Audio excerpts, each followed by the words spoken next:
not have to be here a long time. With that being said, we don't have an agenda this morning, so we're just gonna sort of follow our normal format of the way we conduct our meetings. And we're just sort of, we want to inform you of what we're doing. And if there's anybody that comes up and speak with the board, please be sure and state your first and last name and talk clearly so we can get our board orders right, since we don't have an agenda this morning. So with that being said, we're going to ask Supervisor Little if you will lead us in a word of prayer, please. Let's bow our heads, please. Dear Lord, thank you so much for all the things you do for us and all the things you've given us, especially this beautiful day that you've created for us. Lord, please let us all take time to soak in your beauty. And Lord, please come into all of our hearts, our minds, and our souls, Lord, where we can hear each other and understand what's going on. Dear Lord, please be with all of us today and help us have a wonderful week and do the things that bring us to the Lord. Thank you so much for everything. Amen. Thank you, Supervisor Little.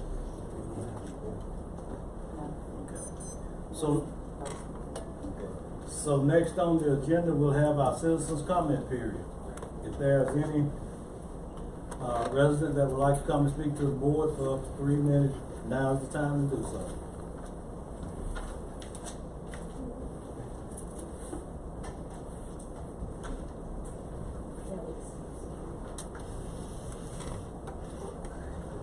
Good morning. Please state your name first and last and speak. Barbara Hill. Okay. Okay, Ms. Hill. Okay, I got us up here, I think, 2 years ago, before the board to see what they gonna do about Journey Lane. I know it was on a 4-year thing, but, What's the name of that? Journey Lane. Jordan Lane. Yes, sir. Ms. Hill is here for a status report on Jordan Lane. Right. So Mr. Collins will get together and see if we can get an update, kind of get a status report on the work. It's kind of a construction in progress work. So we'll get together and I'll have your report. I'll just give you a call and let you know what the work plan is for Jordan Lane. So we certainly appreciate your patience. Okay. I know it's been some time, but we certainly appreciate you all being patient. Okay. And once it get completed, I know you all enjoy it. All All right, you have a great day. Thank you so much.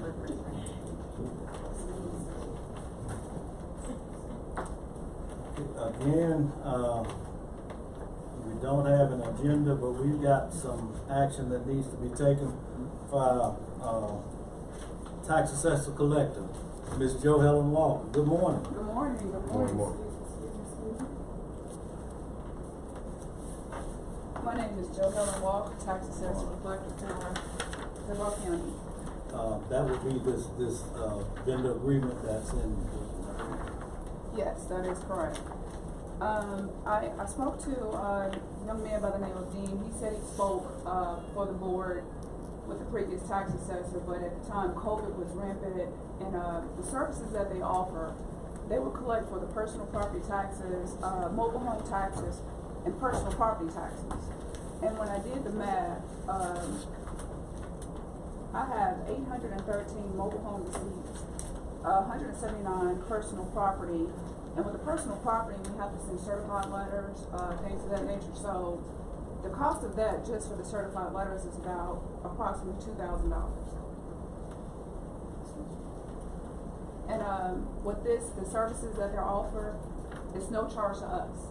No charge whatsoever. They keep a certain percentage of the contracts or anything that they collect. That's 25%. Yes. Yes, sir. And this is for the collection of delinquent taxes. That is correct. And that would take a lot of work off It of would, you yeah. having to try to go out and present letters and send letters and things The like that. manpower, the postage, the ink, the envelopes, they just basically, and I have a format of what they use, and they're gonna provide us with these little cards, and we're gonna put on our windows, at each one of my clerk's windows, and it'll even have a barcode on it, so that they can scan it. And I got examples of their letters because I didn't want anybody to be kind of bullied. So they're willing to work with the companies and give a report to me, and I have access to the website to monitor everything that goes on. I'd make a motion. We've got a motion To approve this to contract. approve this contract. Can we get a second for discussion? I've got one point of discussion with Mr. Latimer. Have you read through this contract and it looks like?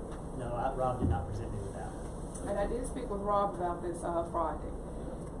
Remember that, but he said has any issues with it, or? He said it's a go. I told him about, there are other counties, and, I showed him the numbers that they've collected for other counties and letters of testamentary, the way they've helped other counties.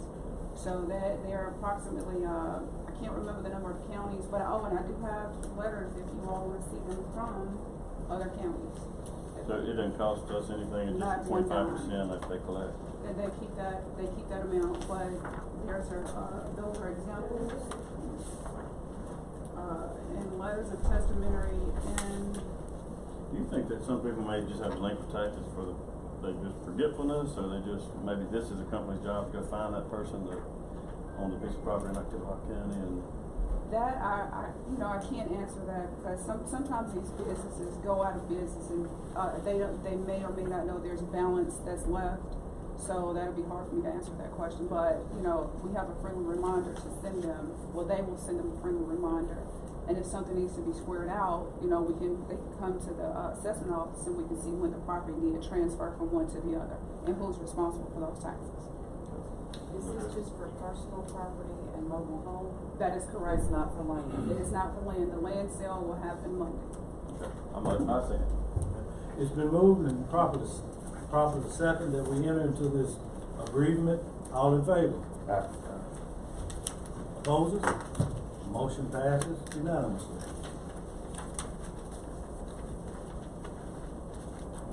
Okay, is there, I think we've got, and I think you've already presented that and it's been approved, the Delta. No, it's not. Okay, we need to, your software agreement, Yes, sir. for the annual software agreement? Yes, sir. Okay, Make a motion, we approve the annual software agreement. with Delta. Yeah. It's been moved and seconded that we approve the annual software agreement with Delta. All in favor? Opposes? Motion passes unanimously. Motion, okay.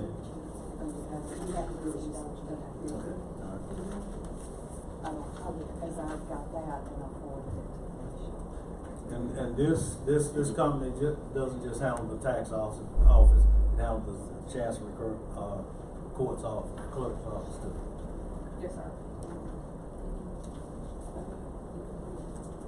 I don't have mine, it's theirs.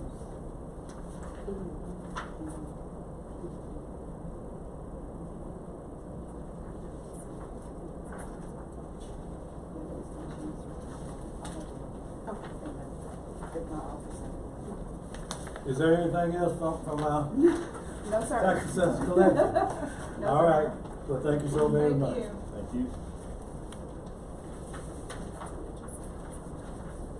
Okay. Next on the agenda, is there any vendors, anyone here that needs to come before the board? Since we don't have an agenda. But I have a couple other items, if you don't mind, that I'd like for us to take under consideration. This first item is this cooperative service agreement. This is the BCAP program, and we participated in this program before. I'd like to make the motion. We participate in this program. I think the amount is $7,500 to help us to deal with the beaver scenario we have throughout the county.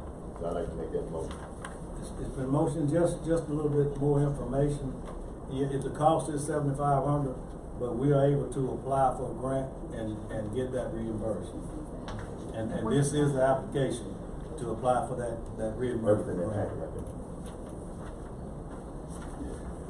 That's just a standard USDA. Yeah. I mean, They do a lot of good. Oh, yeah. More good than I Very realized a good. couple years ago. They do a lot of good clearing up. If you don't know Johnny Carter, you'll get to know him. He ain't afraid of cotton mouths or anything. None of that. I mean, he's a real He's go-getter. good. He's real good. He's helped us out on numerous occasions, dealing with the beavers and water bags up on our roads. So we definitely need to keep them. It's been motioned by Supervisor Trainer. Can I get a second? Second. Second by Supervisor Carver. All in favor? Opposes? Motion passes unanimously. Also, Supervisor, President Howard, I'd like for us to take under consideration the resolution that we had in relation to the expansion concerning the East Stop Tippy Hall wastewater district. I think there was a document that was prepared in your packet, and as far as I can see, everything looks good. I'd like a motion for approval of that resolution. Is this MOU? Yeah, Oh, it's not? no, it's not in the document, Not in the but our attorney, Yes, Mr. Lattimore, if you'll come before the board and present to us those MOUs. Yes, sir. That Supervisor Trainer is speaking of. I would be happy to, President Howard. Thank you for that recommendation, and thank you all for allowing me to sit with you this morning and fill in for Rob. It's my honor to do so. Rob asked me to work on 2 MOUs, and that's what drew me when you said resolution. One MOU is between the county, the city, East Octavia Hall Wastewater District, and GDPDD for improvements to the wastewater treatment facility in Starkville. And another is an economic development MOU between the county, East Octavia Hall Wastewater District, and GDPDD. So we'll take these one at a time if y'all want to. The one that Mr. Trainer was referencing is the MOU between the 4 parties to improve the wastewater facilities. And in that MOU, the way it's drafted and was circulated yesterday, the county pledges $1 million of its ARPA funds with a MDEQ $1 million match. We changed 3 things from the draft yesterday, just so you know the latest version. We fixed the initials of GTPDD to make sure they're accurate throughout. We changed the word expansion to improvement because Mr. Kemp, the Starkville facility said, Starkville Utilities said the facility will not expand, but it's going to be improved. And then we referenced the resolution that y'all saw in April of 24 seeking the matching funds to make sure the MOU talked to the resolution and those documents were consistent. And so that is ready for board consideration today. Okay, just, So moved. just to make sure everybody's clear and the public, we gave $1 million to the city of Starkville to improve wastewater back in April, I think it was. And at that time, we didn't know, we were told we couldn't get matching funds, so we was trying to match the $1 million to make it $2 million. But this MOU is going back and addressing that, and we're trying to get that matching $1 million for that $1 million of ARPA money that we gave to the city of Starkville. So that's what that MOU entails. Got a motion by Supervisor Trainer, got a second by Supervisor Carver. Discussion. Yeah, I was gonna say, I'm good, going forward with them, you know, rather, but if we, approve it, what's that terminology where? In substantial form, in case a word or two needs to be tweaked on the back end. Sounds good. All in favor? Aye. Opposed?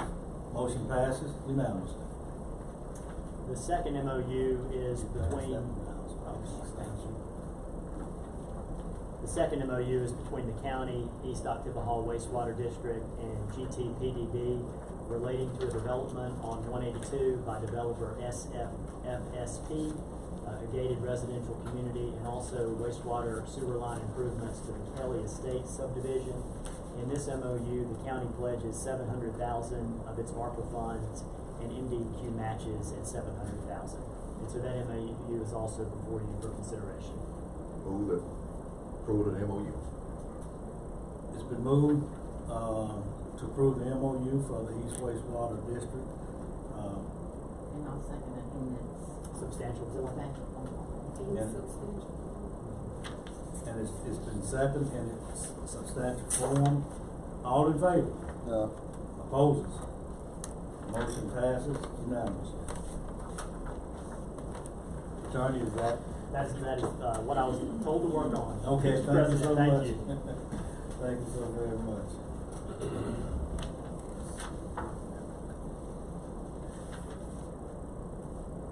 Moving forward on these projects. Who gets, Takes a little time, but we move forward. Appreciate you all just working patience on this project. Electronic copies, y'all can keep those.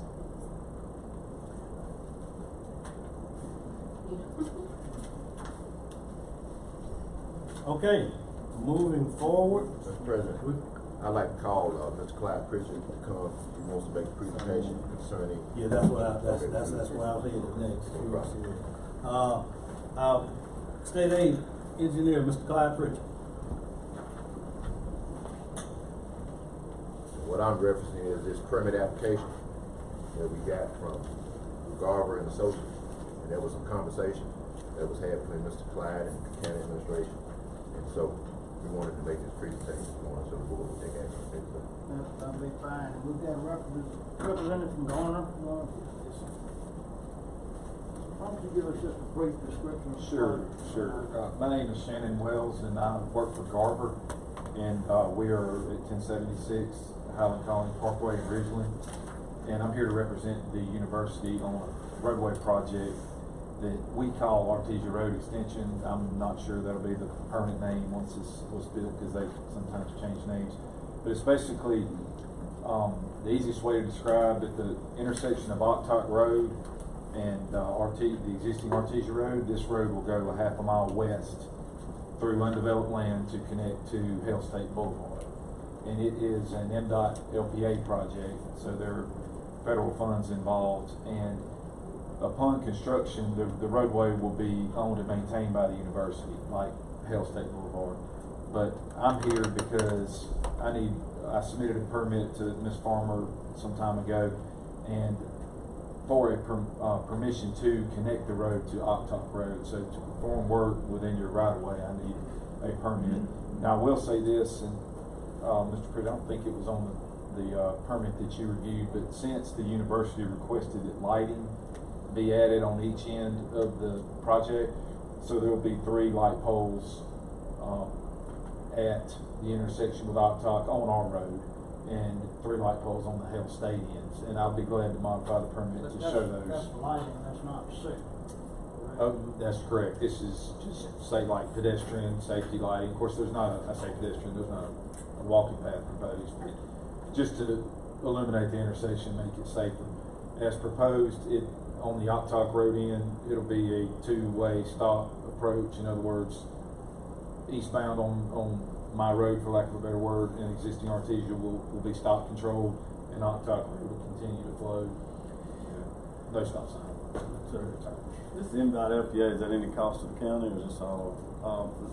It's not. It's just outside of my district. Explain exactly. I know I was a city alderman for a long time talking about traffic alleviation. Is that still part of that discussion of getting traffic flow better from the South Montgomery side, or Right. Well, side? it's the main benefit that I understand is it gets traffic out from the school out to 45 quicker. And they don't have to do that long. 45. Where exactly we're talking about? Coming down It's cemetery. Yeah, right there, there's a It'll go cemetery. to the western side. Right. And then where's it gonna come out on Hale State somewhere in the middle of it? It's going, I guess it's on the line, well, I don't know if it'll be a All perfect of line. it's due east-west line. It almost, when you go west, there's a slight meander, and there's a creek that we have to cross. And there used to be a structure there, like a barn or something like that. It's really hard to describe. It's kind of no man's land where it ties in. But some of that not what they use for construction access on Hale State. Yes, there's a construction road just south of that Mathis has that'll probably use. We really haven't got that far as construction access. Just to fill in a few blanks, Garver was good enough to send us the plans early on for review. I asked some questions of the university and of Garver, particularly with respect to do we need a signal at that intersection? The traffic at present does not want a signal.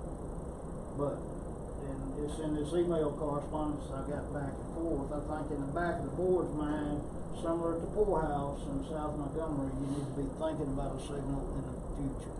The current counts don't want it, don't say that we need it, but we're all experiencing unprecedented growth, so you need to have that in your mind, and I think this design will allow for that in the future. And I guess that study didn't take into account sporting events and things of that. Yes, those projections are incorporated. They are? Yeah. They Still are need peak more. traffic events like that, but you typically, Supervisor Howard, don't have those with signals, you'll have them with flag men and things like the president's out there. But if you just, again, to recall the signal that we put on Poorhouse Road, was actually an HR project with MDOT high-risk rural road. When the traffic got up to the point that we needed it, we got funded to do that. Yep. So my recommendation has been to approve the permit. So moved. It's been moved and second. And just for a little bit more clarification, anytime a new road is constructed and it has to tie into an existing county road, we have to give permission for that road to tie into one of our county roads, and that's what this permit is. So it's been motioned by Supervisor Trainer, second by Supervisor Little. All in favor? Aye. Opposes? Motion passes unanimously. Thank you. Thank you very much. It was what, is there a name for that road? Howard. I don't know, we gonna call it Artesia Road? That's what But I'm the saying. university may have another name for it, I don't know. Well, is it could east? change names, but we call it Artesia Road Extension. Okay, all right. It'll be signed, it'll have road signs on it, but we're waiting on the university to confirm the final name, obviously, before we put the sign. Okay, all right, thank you. We will need, I'm gonna sign this now. And we'll need the board to sign off.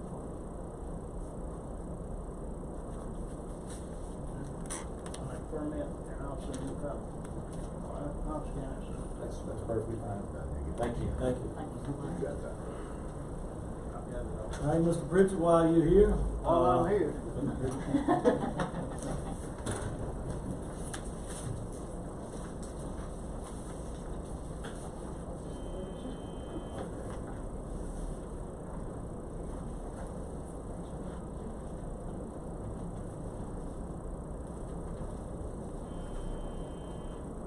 Okay, you go ahead, yeah, we're ready. I mentioned this previously, in a prior meeting, the board authorized a little over $600,000 of state aid road funds to be applied to, one of the Bailey bridges, military bridges in Morgantown. That was in an effort to get that project assigned and started and get survey work underway, etc. Since then, we've had, Supervisor Williams has asked for approval on, or asked us to move forward with the roadway project, Moore High. We are upside down in our state aid funding. So what I'm offering to you now is a revised program for the Morgantown Bridge that frees up the state aid money, allows us to put that back on Moore High, and just shows that 600 and change to be county funds. Now, we're optimistic before we actually get to construction, we'll have additional state aid bridge money or other funding available, but it's basically just a money swap so we can free up on the ledger the money to do more high. So the order that I need, Mr. President, is to rescind the prior approval for SABP 53-2. Execute this program, which again just shows not state aid money, but county funds. I make a motion, we rescind the previous order. We've got a motion to rescind the previous board order. SABP 53-2. SABP 53-2. Can I get a second? It's been second to rescind the previous board order. All in favor? Aye. Opposes? Motion passes unanimously. Make a motion, If- we if- accept the recommendation coming from Okay. Clyde in relation to the new project.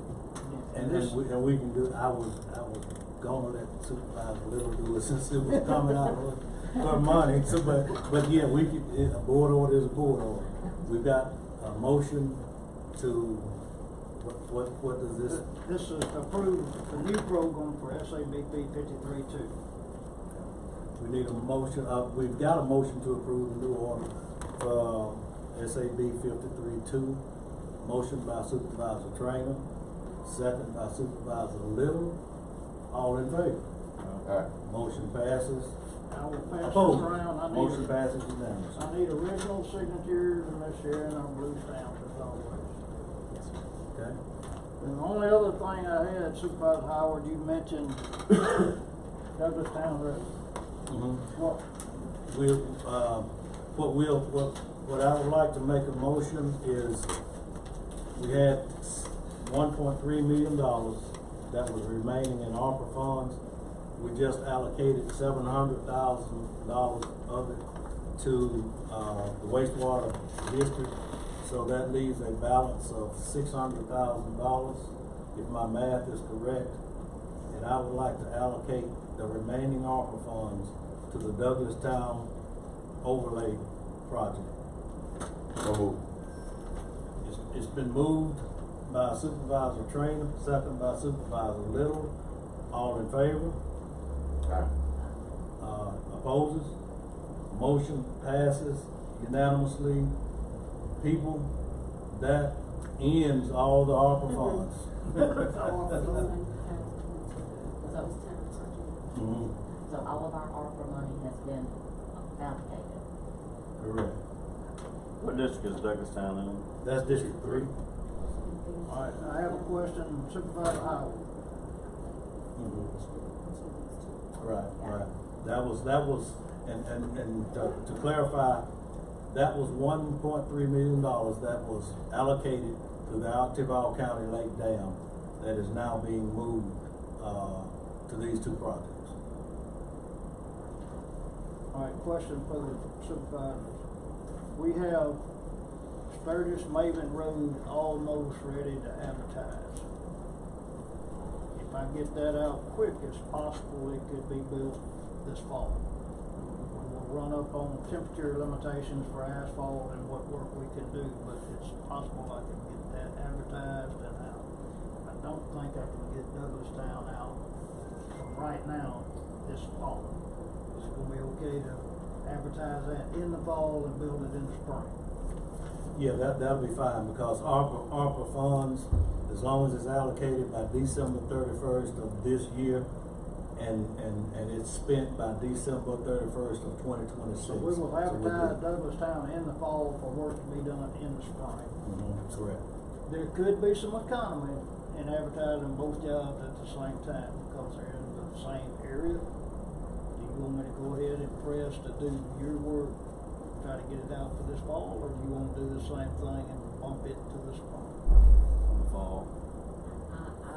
You'd like to go ahead and get it out? Yes, because I have, I'm using the $1.2 million, that was, left over bond Just money. like a woman burning up that checkbook. Gotta go. So you gonna try to bid this one this fall? I'm gonna, Sturgis, I'm gonna try to bid and get that done in the fall, or at least start. Because his road's ready, they did that, John did that, and the longer you wait, the worse the road bed gets. Alright. So they can go ahead. Before you go. So, question, and Mr. Williams, now he want me to ask about Williams Road. Reminder, on September 24th, the board will be taking bids on 4 projects. Williams Road, You emailed, right? Do You I? emailed that list. I sent an email list, we're starting to advertise today, we'll advertise again next week. On the 24th, I believe, of September, starting at 10, there'll be 10, 10:30, 11, 11:30. We're gonna be at Sturgis West Point Bridge, we're gonna be at the Crawford Bridge, we're gonna be at the County Lake Slurry Seal, and we're gonna be at Williams Road. And I'm gonna ask y'all like to go check.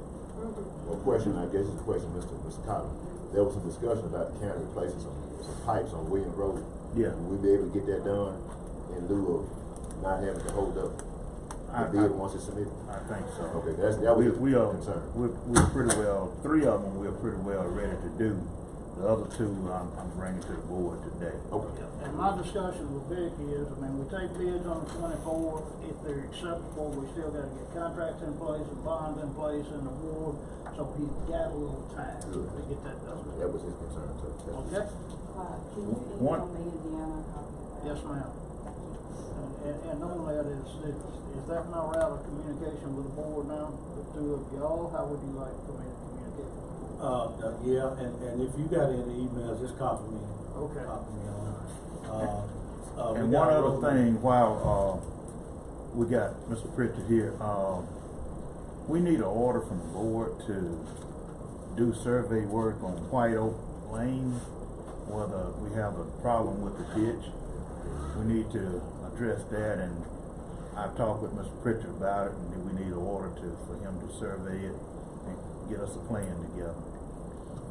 Need a motion by Supervisor Little, second by Supervisor Trainer to authorize, our engineer to do survey work on White Oak Lane.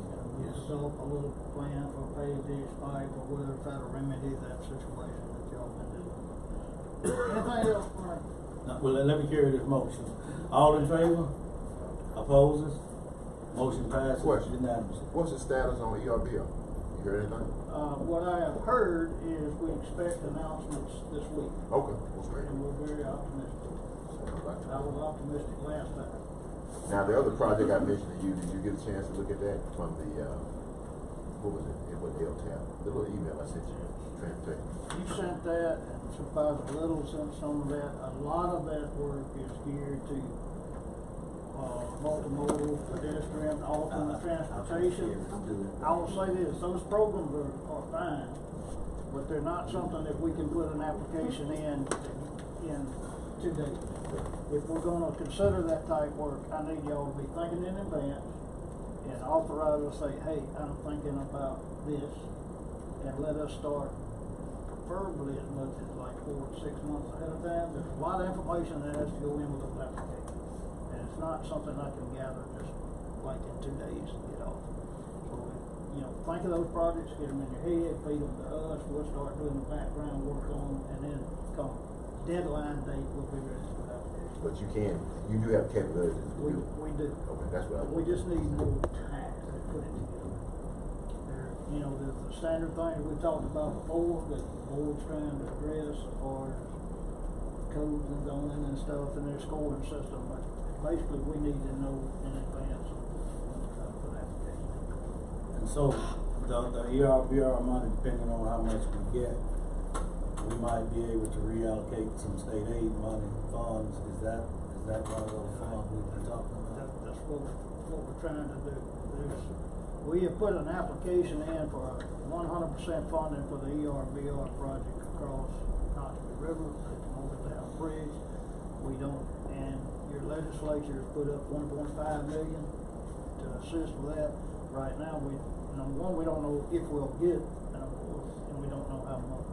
So when we have those numbers, yay or nay, then I can start trying to put a package together for you to see what we can do. So we'll think positive. Very good. One last thing, that invoice for Morgantown Road. Yes, sir. Okay. That's preliminary engineering that y'all authorized way back so we can be ahead of the curve should we get this money. We need a board order to, pay the invoice for the work done on Morgantown Road in the amount of $5,050. Motion by Supervisor Little, second by Supervisor Trainer. All in favor? Opposes? Motion passes unanimously. And just FYI, next step, should we get funding, is right-of-way acquisition and environmental. Come right in there with that. Anything else from Mr. Pritchard? Thank you, Mr. That's Pritchard. good. Thanks, sir. Appreciate you. Next we'll call our road manager, Mr. Victor Collins. Good morning, sir. Good morning. Just a few quick items. We have a covered request for Mr. Vest Taylor. He doesn't have an address. It's across from 1187 Taylor Road. And the location is marked. That's the inner property for Vest Taylor. Move approval. Second. I apologize. We have a covered request for a Mr. Vest Taylor on Taylor Road, across from 1187 Taylor Road to enter property. Move approval. It's been moved, and second, motion by Supervisor Carver, second by Supervisor Little, to grant covered request on Taylor Road. All in favor? Aye. Opposes? Motion passes unanimously.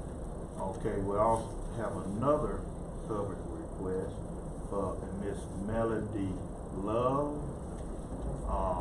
And they want to put that covered in on the West Point Road between 6997 and 7197 to enter property on Old West Point Road.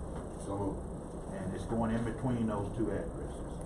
they don't have an address on it. It's been moved by Supervisor Trainer, second by Supervisor Little, to grant covered request installation on Old West Point Road. All in favor? Aye. Opposes? Motion passes unanimously. Okay, next on our agenda, we have, 3 pieces of equipment that we are renting. We need, approval to do a rental for this month.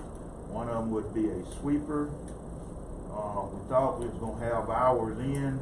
The factory had a backlog on some stuff. They needed to finish it. So we are asking approval for, 1 month on that. Make a motion, we approve the rental. It's been motioned to approve rental for our sweeper for another month. Motion by Supervisor Trainer, second by Supervisor Little. All in favor? Aye. Opposes? Also- Motion passes unanimously. Also, we have, need approval for the skid steer rental for another month. Make a motion, we approve the skid steer rental. Been motioned by Supervisor Trainer, second by Supervisor Little to extend the skid steer rental for another month. And Is that what you we're said? gonna be finished with that skid steer rental. Well, it's rolling around, it's coming around.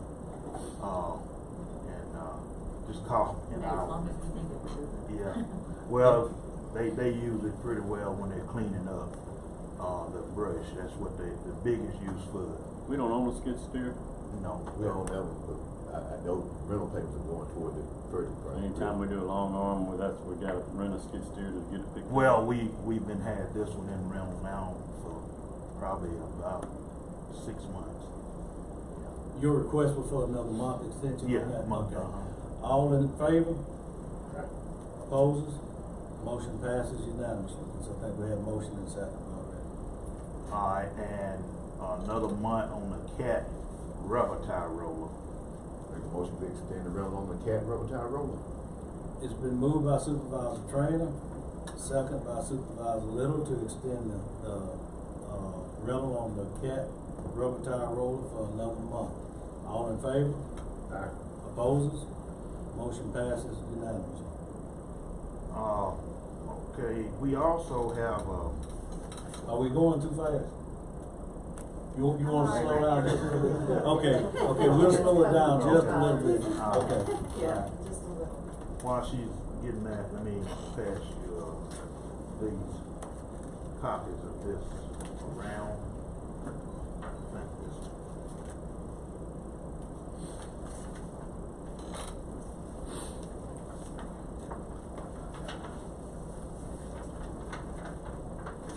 And also this one.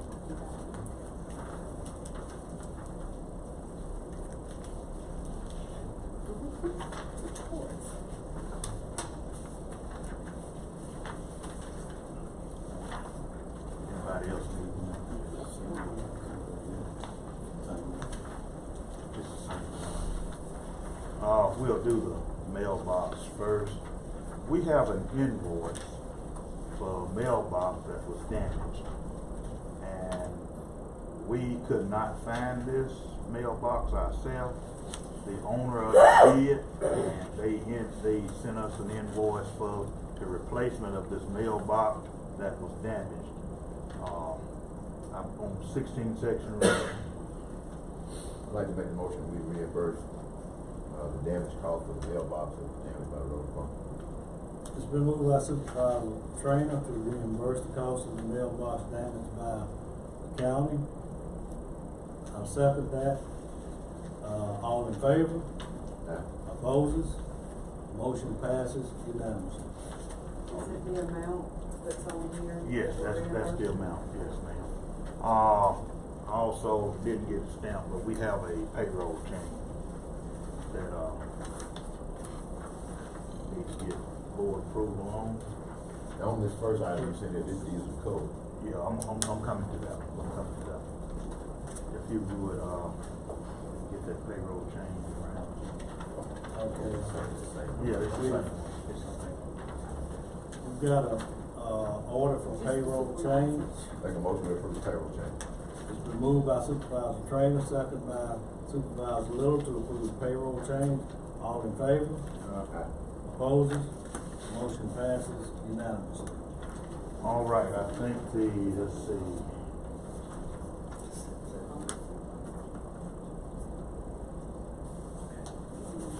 All right, two more items. One of them, I came to, the last time I came to the board, I brought y'all a projection and we made a decision on where we needed to go.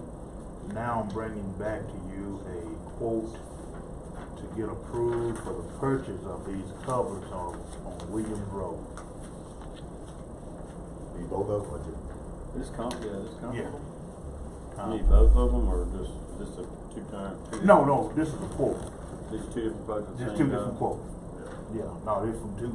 We have to get two quotes on Yeah. anything over a certain amount. I make the motion, we go with the lowest quote for these concrete precast. Discussion. I was out for a couple Yeah. of meetings. This is to replace some concrete Coverage. covers. Okay, let me, cause you wasn't here. We got two locations. One location we gotta replace, we decided to go with the box cover.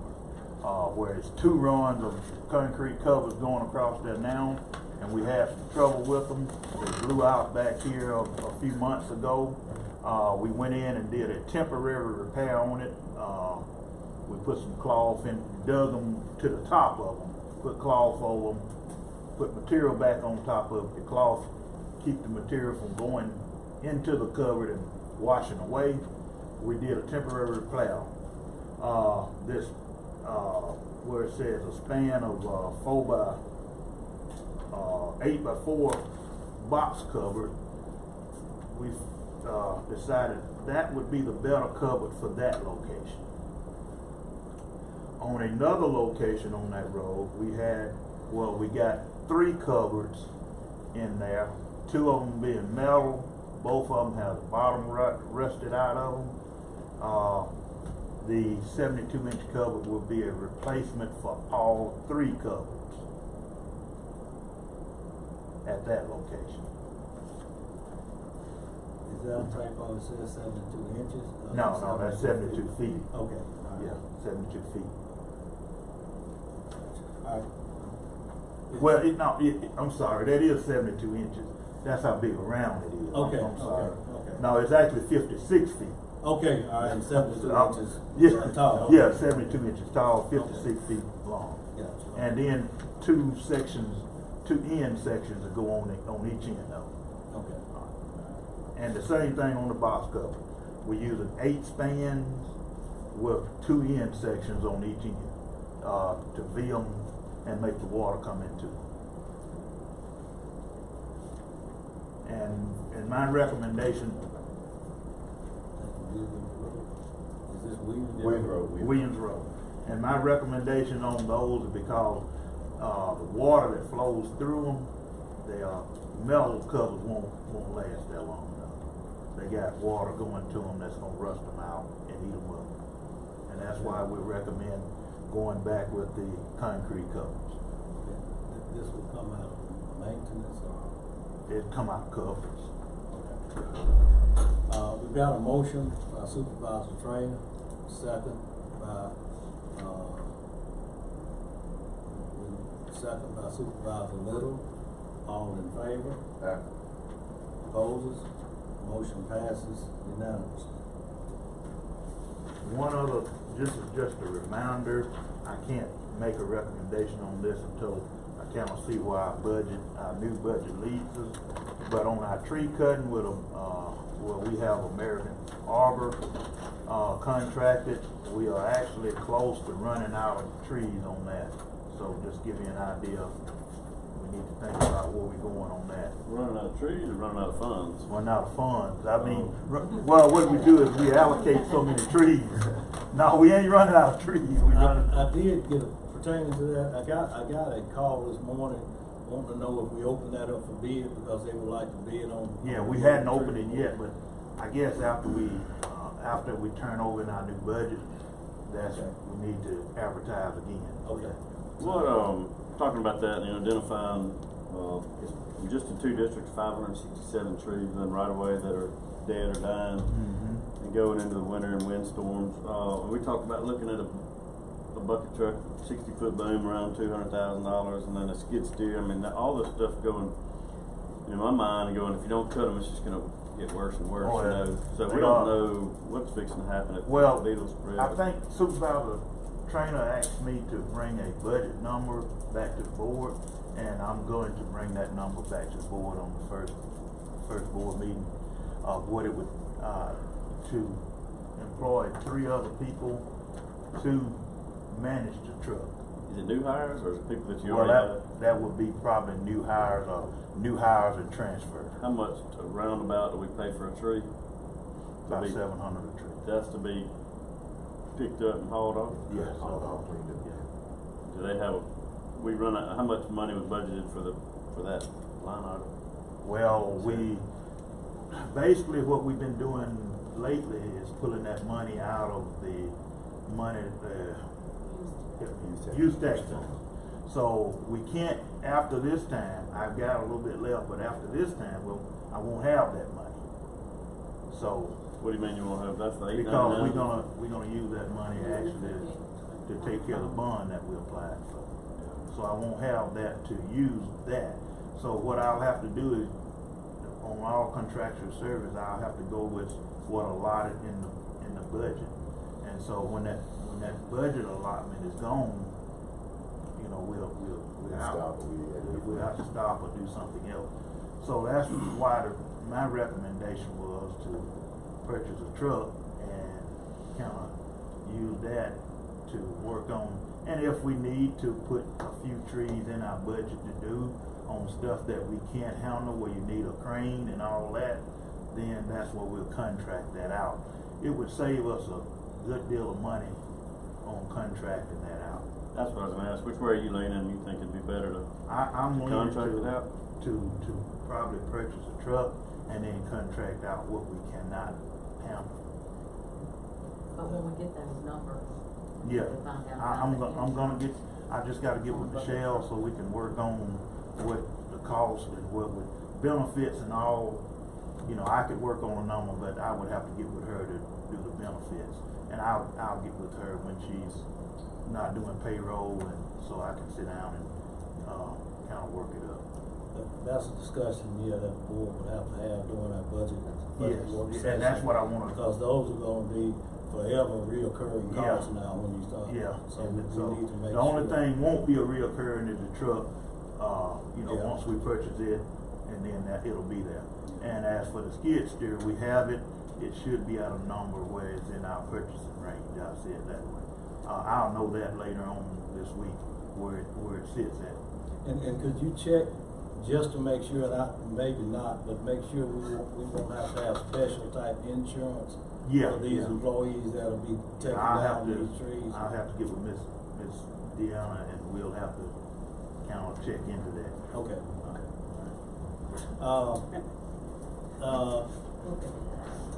Mr. Collins, there's one thing I wanted you to check on and make sure that these are working,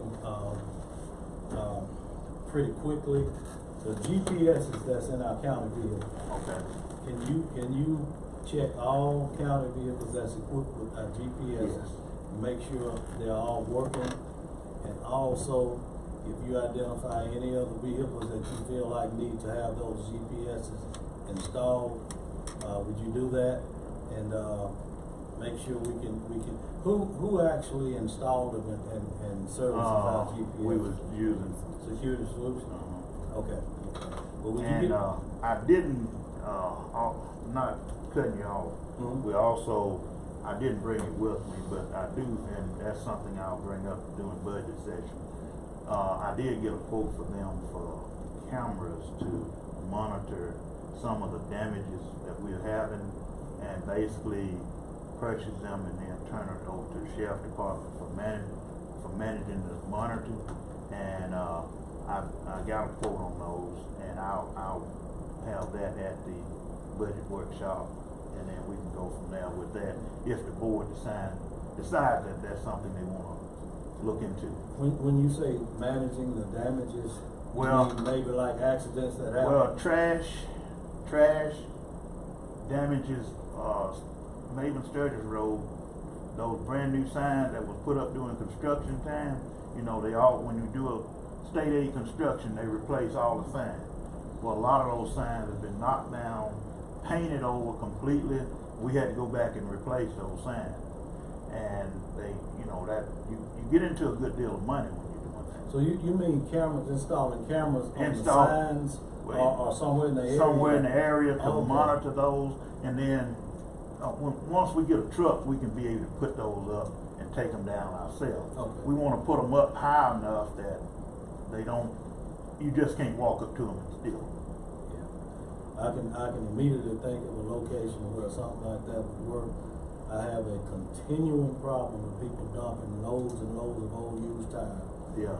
over on Sign Creek. And Road. that's one of the things we was talking about. We got a couple of locations like that. They continuously just to dump trash, stuff like that. So we need to, you know, we actually put up some signs one time, just said cameras in use, and worked wonders. Anything else for our road manager? If not, you got anything else for us? And getting back to the GPS, our motor graders came with it. And a lot of people didn't know it. I informed them. I mean, they came with GPS that can actually, you cannot if you disconnect it, Caterpillar is gonna let you know. They also, we can go online, we can tell what the grader is, we can tell what it's doing, what it's not doing, all that. And I think it surprised a lot of my guys when I explained to them, you know, that I knew what they were doing even though they didn't think of it. Well, I just wanted to make, cause I know we had some vehicles equipped with them too. Yeah, and the I just new wanted to make sure. 450s is actually when we get those back and set them up, they'll actually come with those are fleet trucks, and we got a fleet account with Ford, so we actually got telecommunication that will actually, those trucks can be monitored. Cause the units they put in the other trucks, they, you know, sometimes they get knocked out because they're right there in harm's way, and sometimes they get pulled out and put back in. These, they can't do that. So that's just a little update on what's up, and that's what's coming in the new trucks, and that's what's on the Caterpillar grader.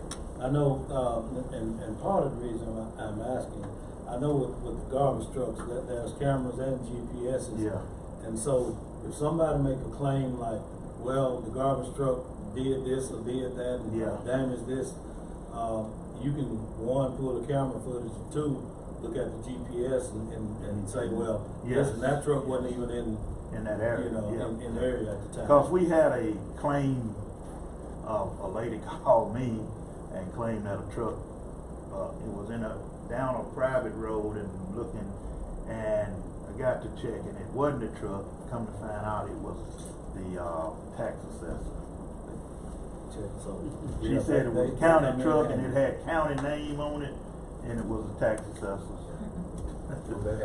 So, you know, I got on the guy and I had to apologize. Good deal. Thank you so much, Mr. Cummings. All right. We need an acknowledgement. Make a motion, we acknowledge the roadman report. It's been moved by Supervisor Frame, second by Supervisor Little, that we acknowledge the road manager's report. All in favor? Aye. Opposes? Motion passes unanimously.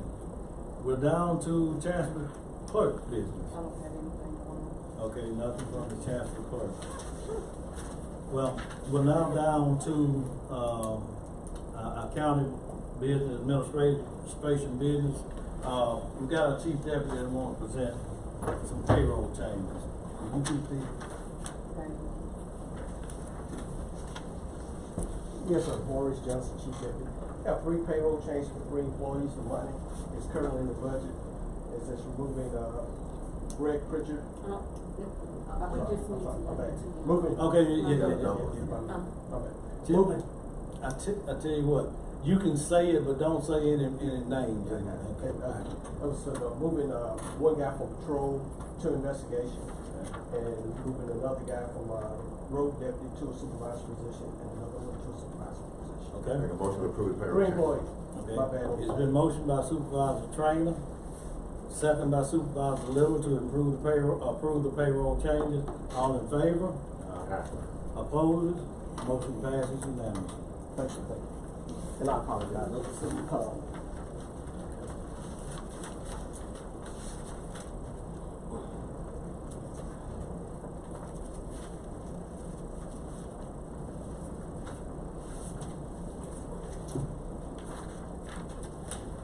President Howard, if it's nothing else you think that you need with the road department, we're gonna. Okay. Is there anything else by road man? We're gonna get into the budget discussion today. Not today, we'll reschedule it for next Monday at 2 p.m. Thank you, Mr. Todd. Thank you.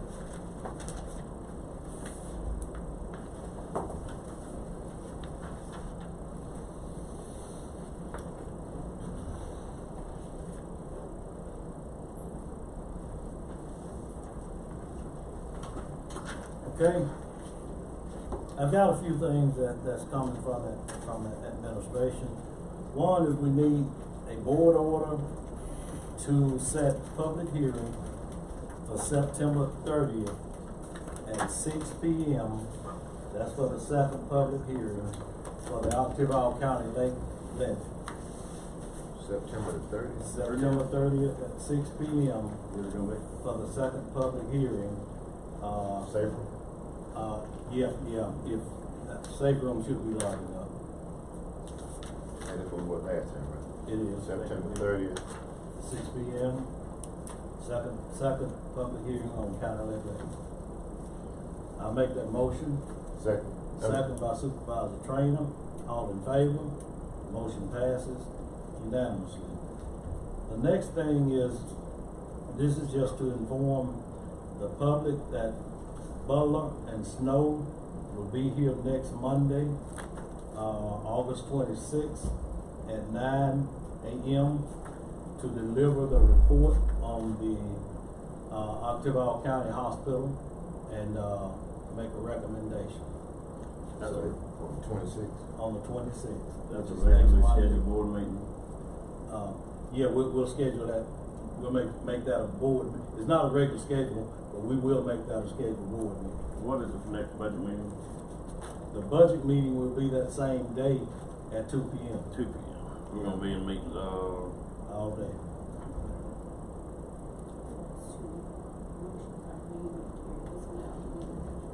Yeah, let's carry this one. I don't know if we need a motion on that one. That's just sort of a reminder because we've already, but we do need a motion to schedule budget hearing for August 26th at 2 p.m.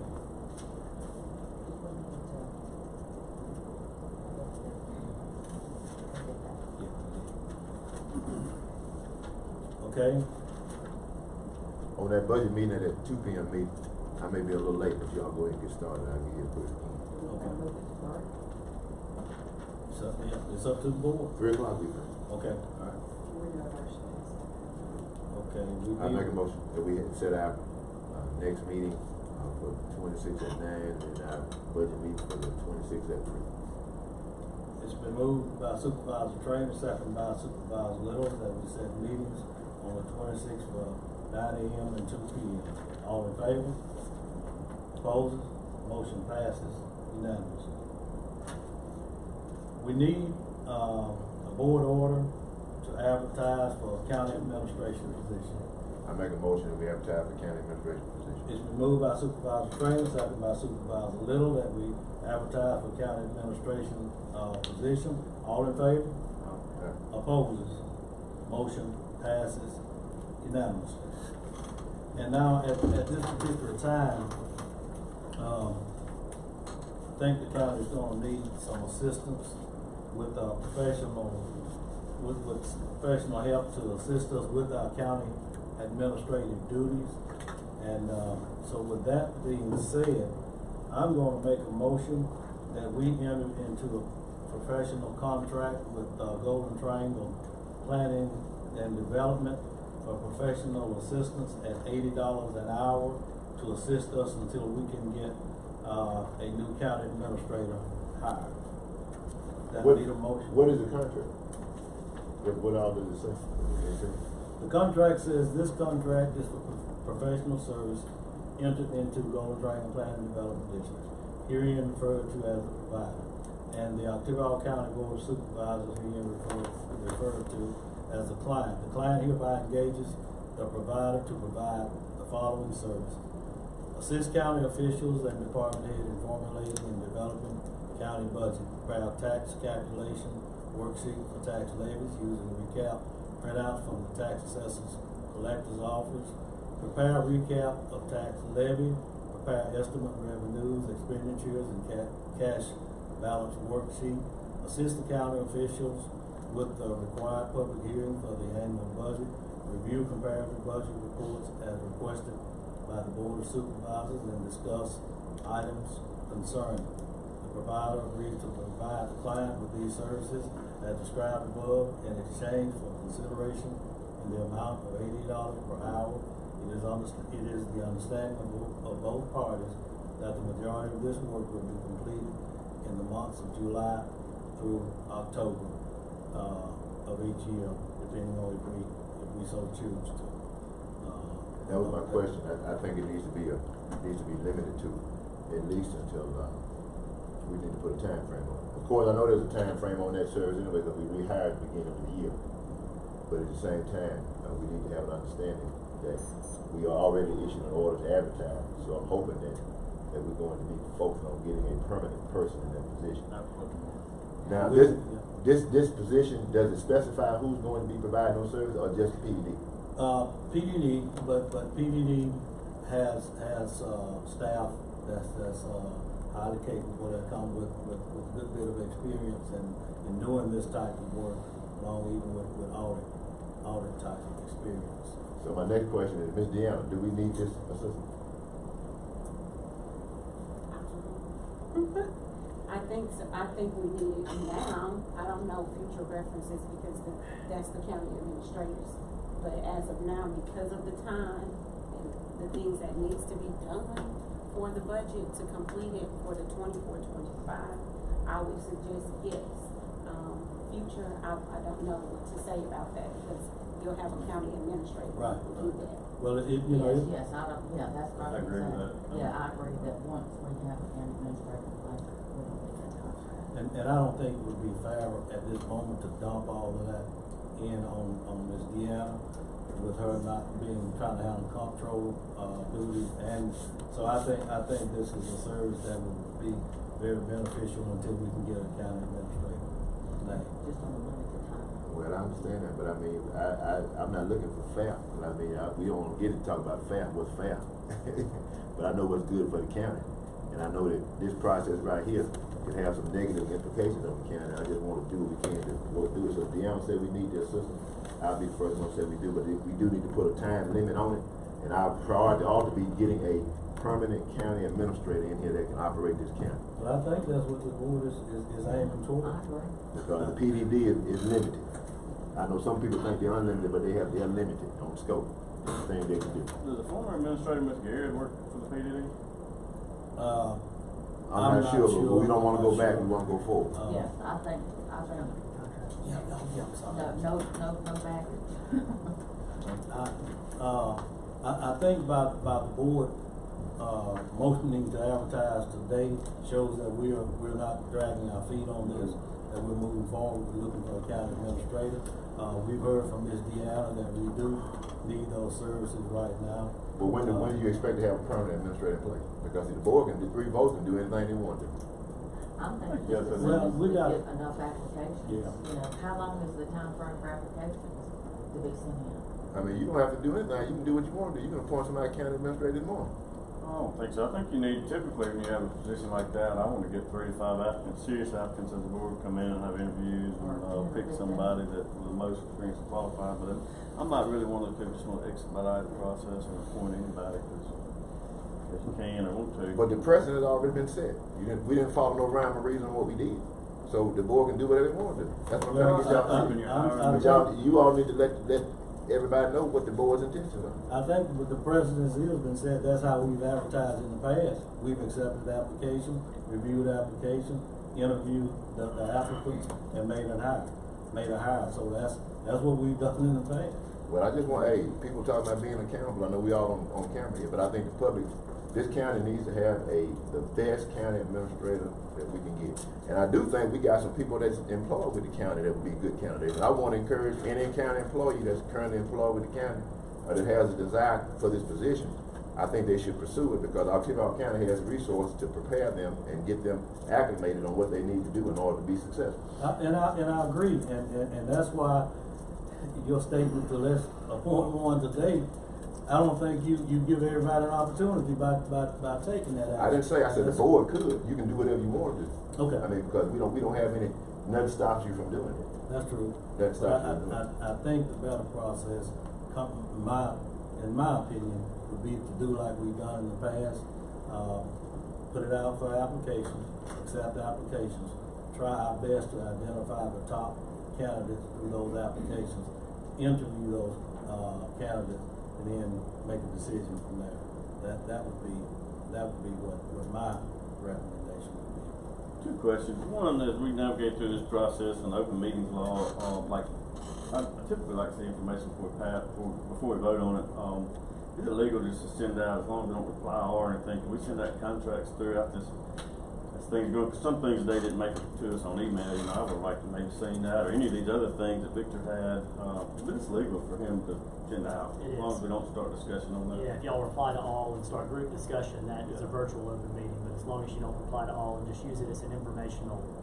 I would just encourage you and the department heads, to start utilizing that, so at least we can sit and read it. I see one thing with the contract, it is open-ended as far as time and term, so you might, if you do, it says, it's anticipated that the majority of this work will be completed in the months of July through October.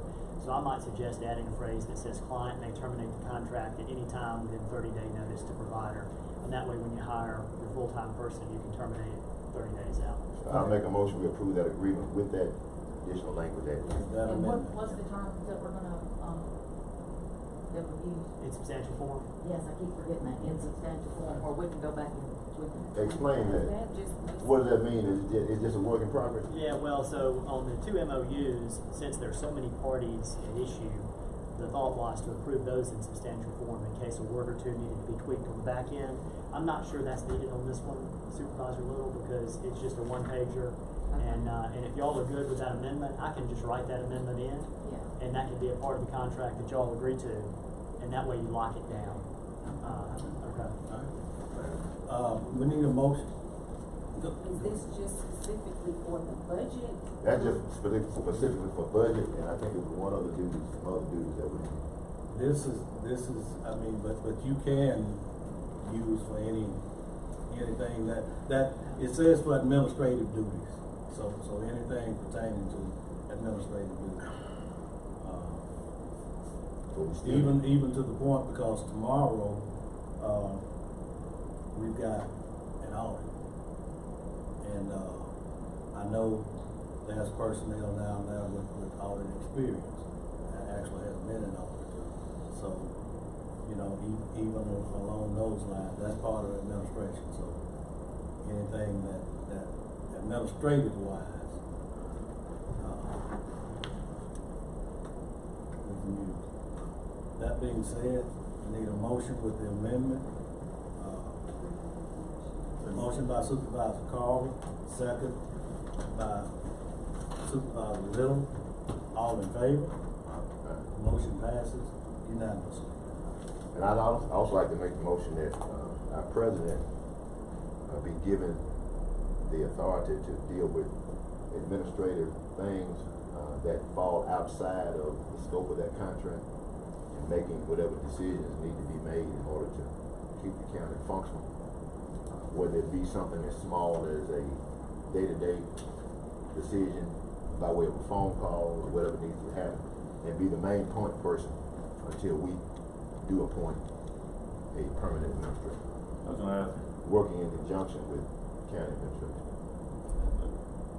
Mr. Latimer, I know we've done that a couple times with the mayor having to execute documents and things in lieu of time or process. What is the best, I understand exactly what you mean, I agree with that. Is that what's the best way to just authorize that. I think the motion that he just made, in effect, gets that job done. Been motioned by Supervisor Trainer, second by Supervisor Little. All in favor?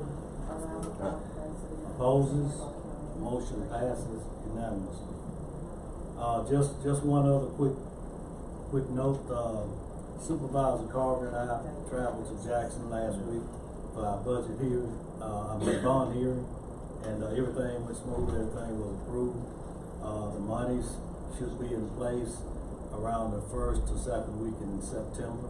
The bond money, so we can start using it. I would add to that I feel Hall County was well represented and get there and getting those kind of meetings, and Mississippi Bank Corporation, and very highly thought of as a county, and then very great rate actually for bond through private placement with one company, and some of those things we sent out as a group, but well represented. It's good to get in there, and there's been a lot of work done in years past that obviously shows the county when you walk in there, and you saw different counties throughout the state get awarded. We got awarded a substantial amount and approved and everything, so that was good kind of going in as a newcomer and seeing that, asking about you and asking about different board members and how everybody's doing. So Hall County is definitely in the growing phases. Sounds good. Question. Now, what about the meeting with Department of Archives and History? My take on it is probably going to be a little different here. We met with them, delivered the papers from Major Design, and still, we can do that now or later, but just still kind of said they didn't feel like up to date that the information we presented was what they were looking like handing the football to them. They want to know the schematics of some of the items I put on there, X amount of rooms, X amount of bathrooms and things they wanted to see. Sir? Do we need to come up? Yeah, that's fine. So basically what you're saying, they need a set of plans.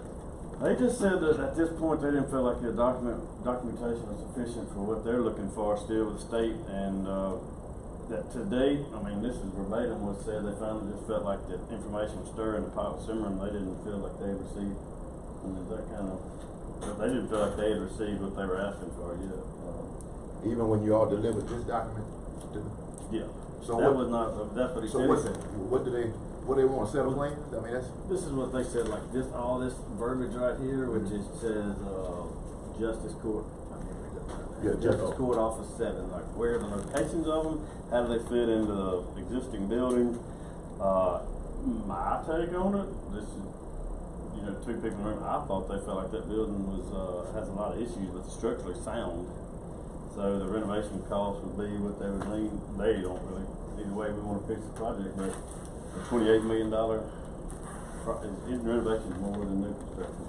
So,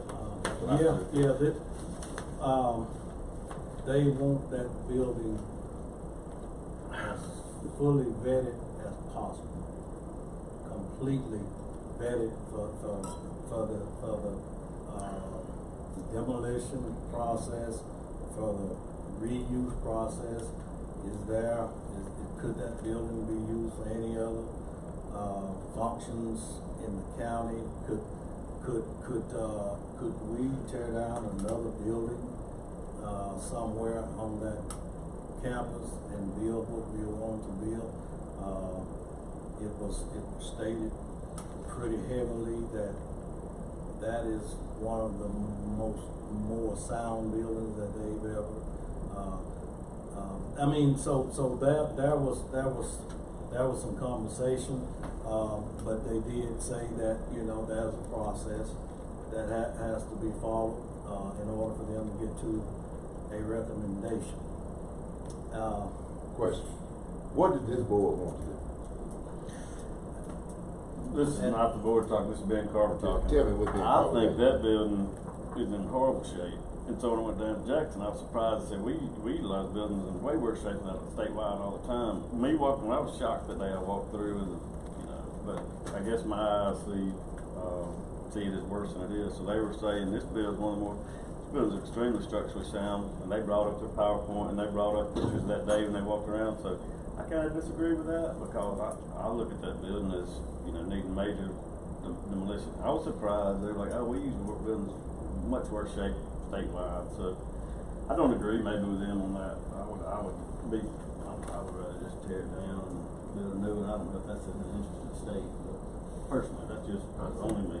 They gave an example of a building that they did recommend to be demolished. I can't think of the name of the building. But they talked about some structural issues with that building. The metal supports inside the concrete on this building that they were talking about was rusted, and it would cost $20 million just to make that building structurally sound, not counting then the renovation cost of that building. So therefore they arrived at a recommendation to demolish that building just based on the pure cost of even making it back structurally sound. That's where those are some of the determining factors to get to that recommendation of demolishing. They did say that the building was on the statewide historic register, even on the national historic register. They even made the statement that that building has so much history to it, and so. But the process still has to be followed. Now, I'm not saying what the recommendation. I'm asking you, what do you, Ben said tear it down, what do you want to do? What do I want to do? Yeah, in relation to that. I would like, but listen, you can't get to tearing down until you follow this process. You don't have to follow the process. This the board of supervisors of Tillamook County is the one that determines it. What if we go over there and send Derek Ware down there with that track over right down there and tear that building down? What can they do?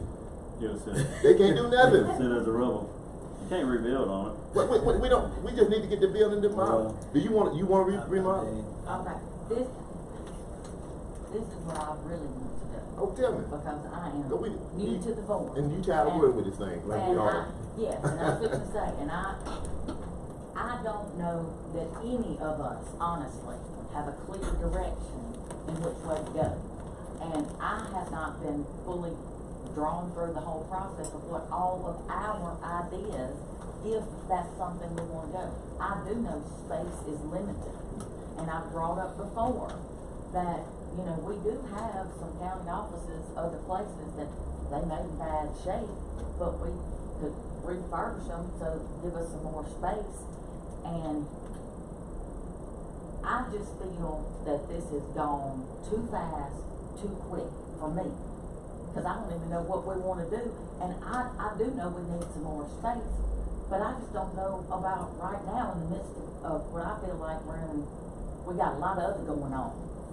And I think that if we were focusing on some wastewater and some drainage and some stuff, I would feel better than fussing about building all the time. And I'm just laying that out there, because I do know that at some point we're going to have to do something, but I don't know at this point. I mean, I've had discussions about whether it was a justice complex, admin building, a big courthouse, what we're going.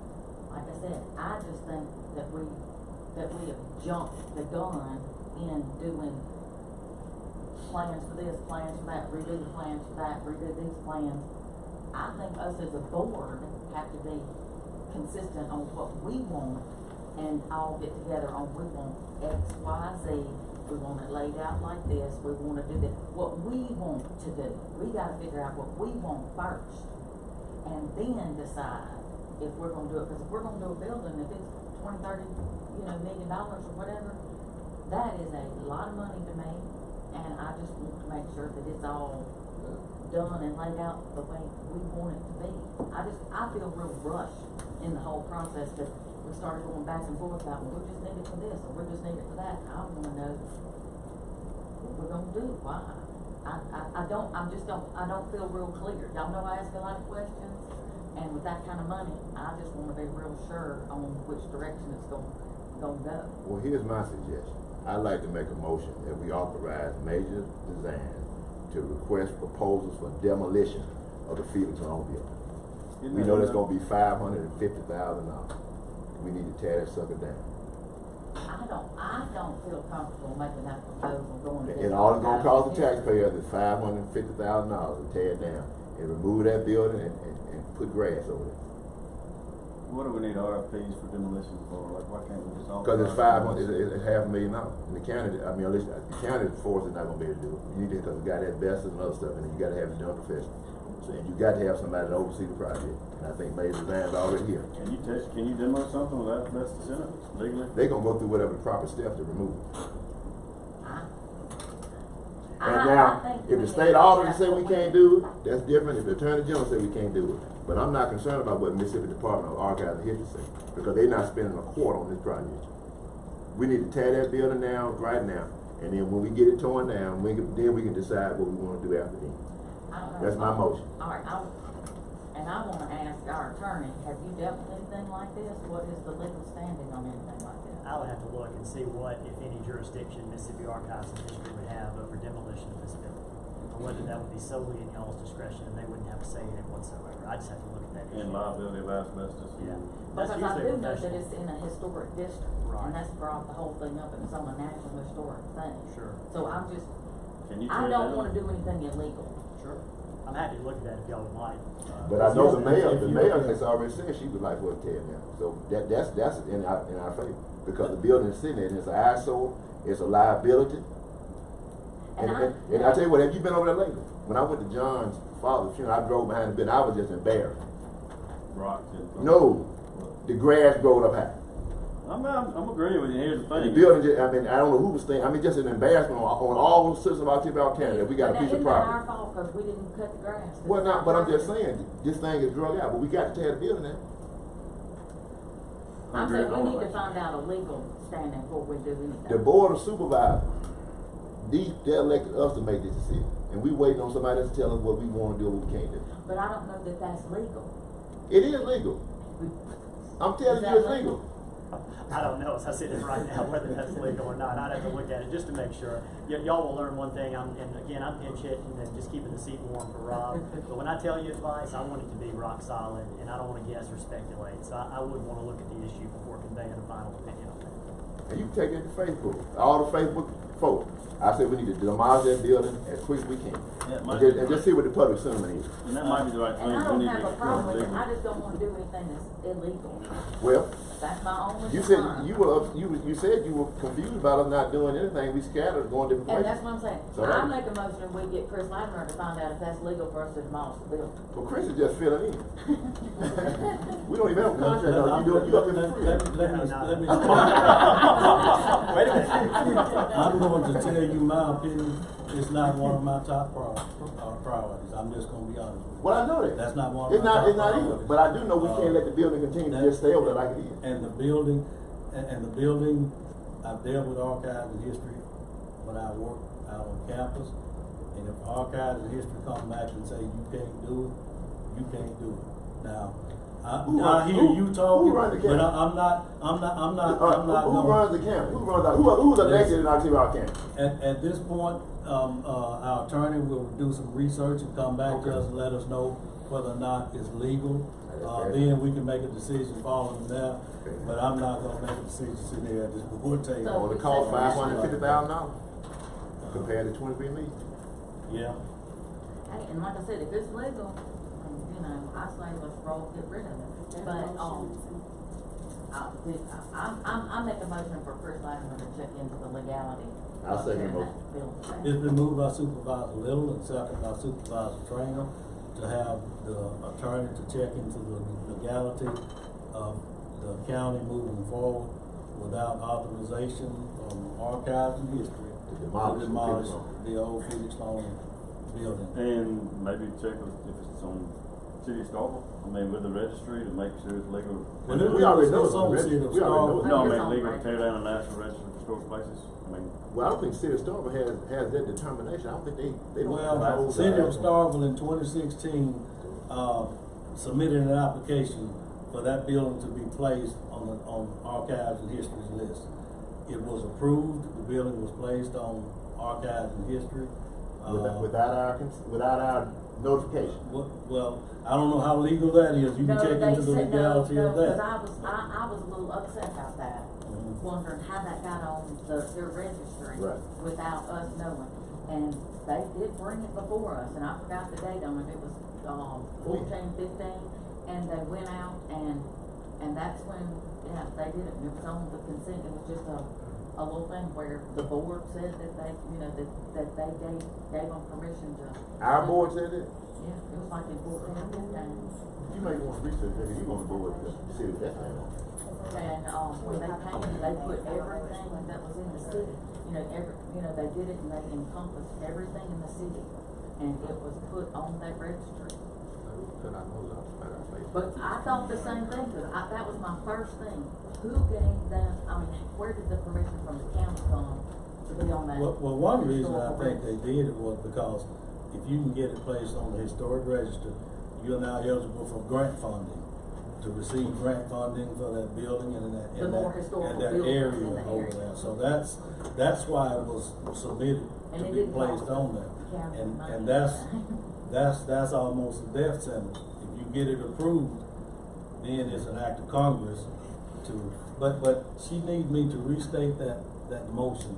The motion was made to allow the acting board attorney, to research and see the legality. Tell me to slow down, huh? The legality of the Occidental County Board of Supervisors moving forward with the demolition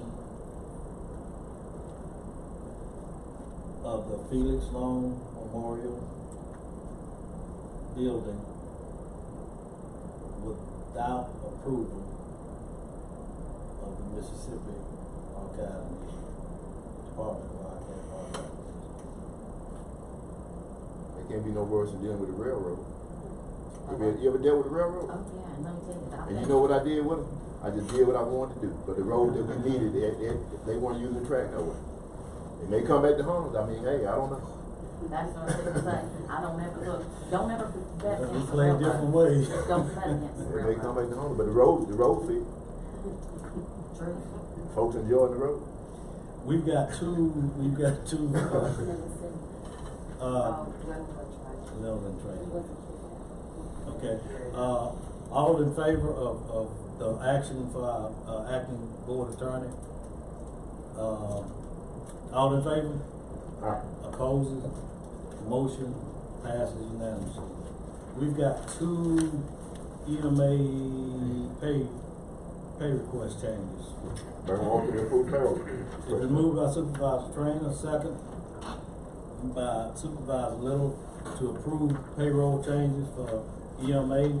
All in favor? All opposed? Motion carries unanimously. Is there anything else that, well, let's just start, Supervisor Little, you got anything coming out of District 4? No, I was gonna say, I want everybody in prayer this week for the ERBR to come back with, funds for Morgantown Bridge. We've submitted everything, so that's what we got going on.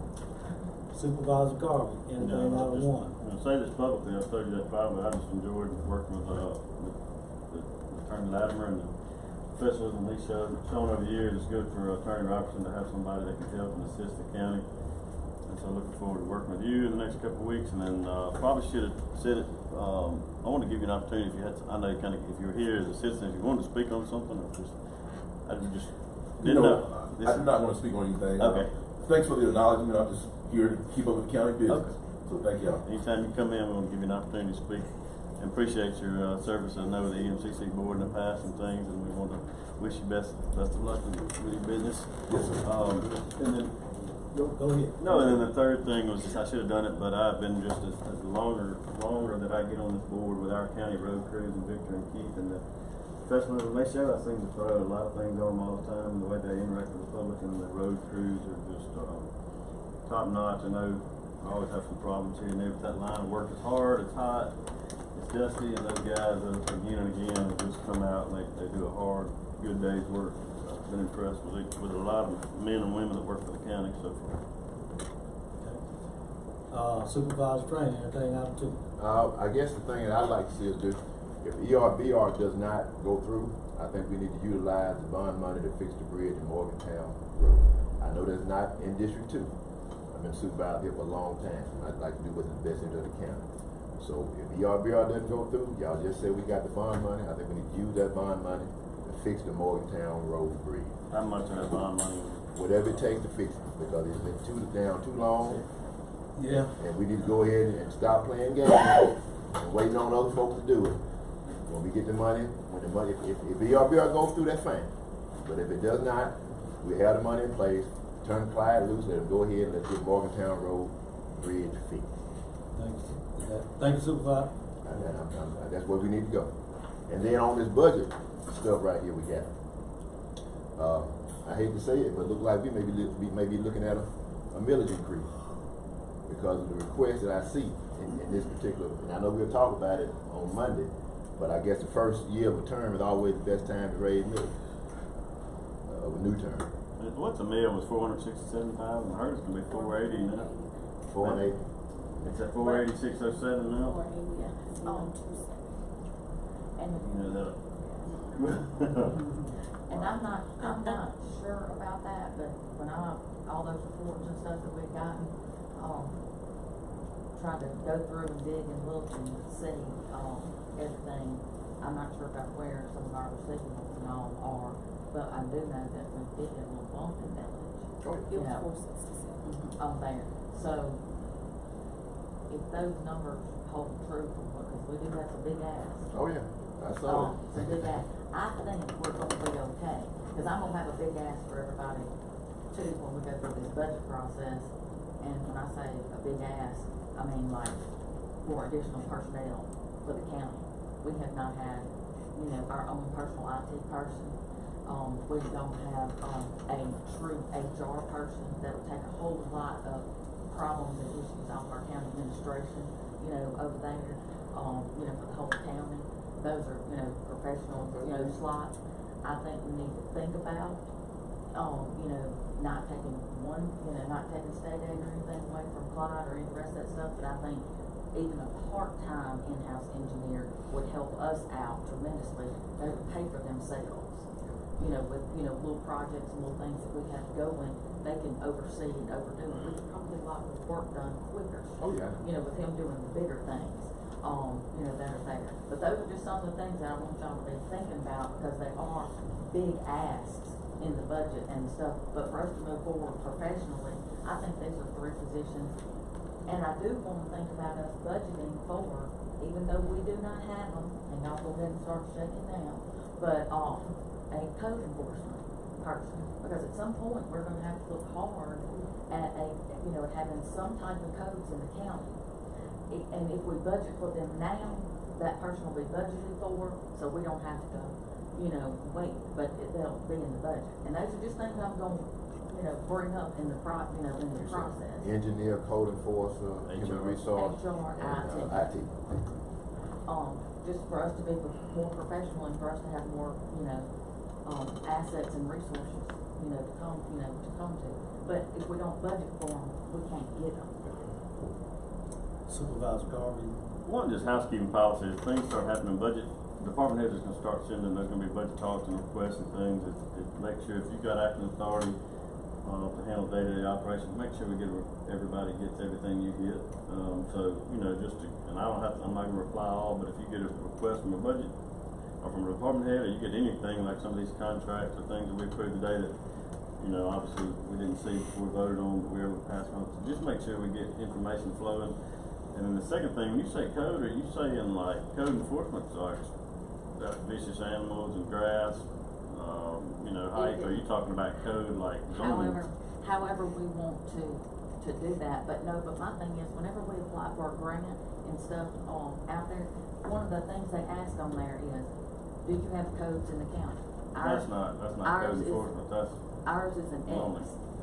It'd be a zoning person, that's why I say when I go to ask for this, we'll have to ask, We're because. going through our comprehensive plan update. I think they'll have Well, you look, back. that's what I was gonna say. We've contracted with Slaughter to update our comprehensive plan, and that's one of the documents that can help lead us to things that we'll need in the county going forward, because it'll give us futuristic outlook, not just right now, but going forward. All of those positions you just mentioned are needed positions, and that document will help us make those decisions going forward. Last thing, on the HR perspective, how many employees does the county have? I've heard 170, is that? Less than 200. So all intaking and boarding of a county employee is done through, y'all's office?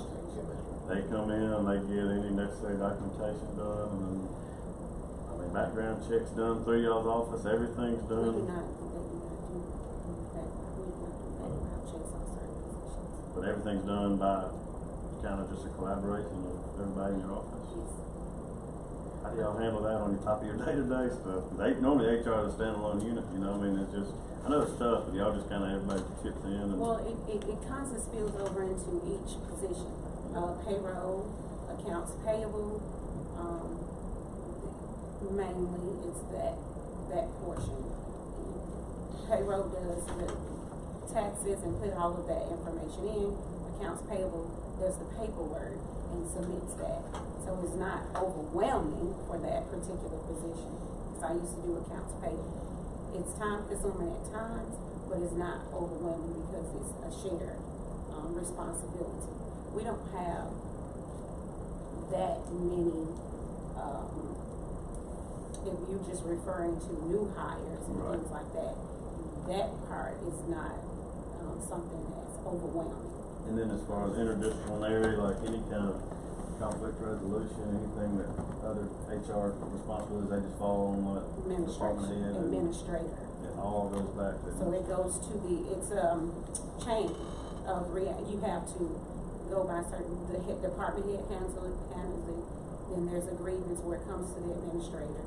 And if it doesn't get settled, then it comes to the board, and you all makes that final decision if things are not handled within in-house. Yeah, I don't think we've had a grievance since we've been on board. I was just wondering the It's policy. up to the employee to file a grievance, and once they do that, then it's in a handbook, you have so many days to respond to that grievance, and then get you guys involved.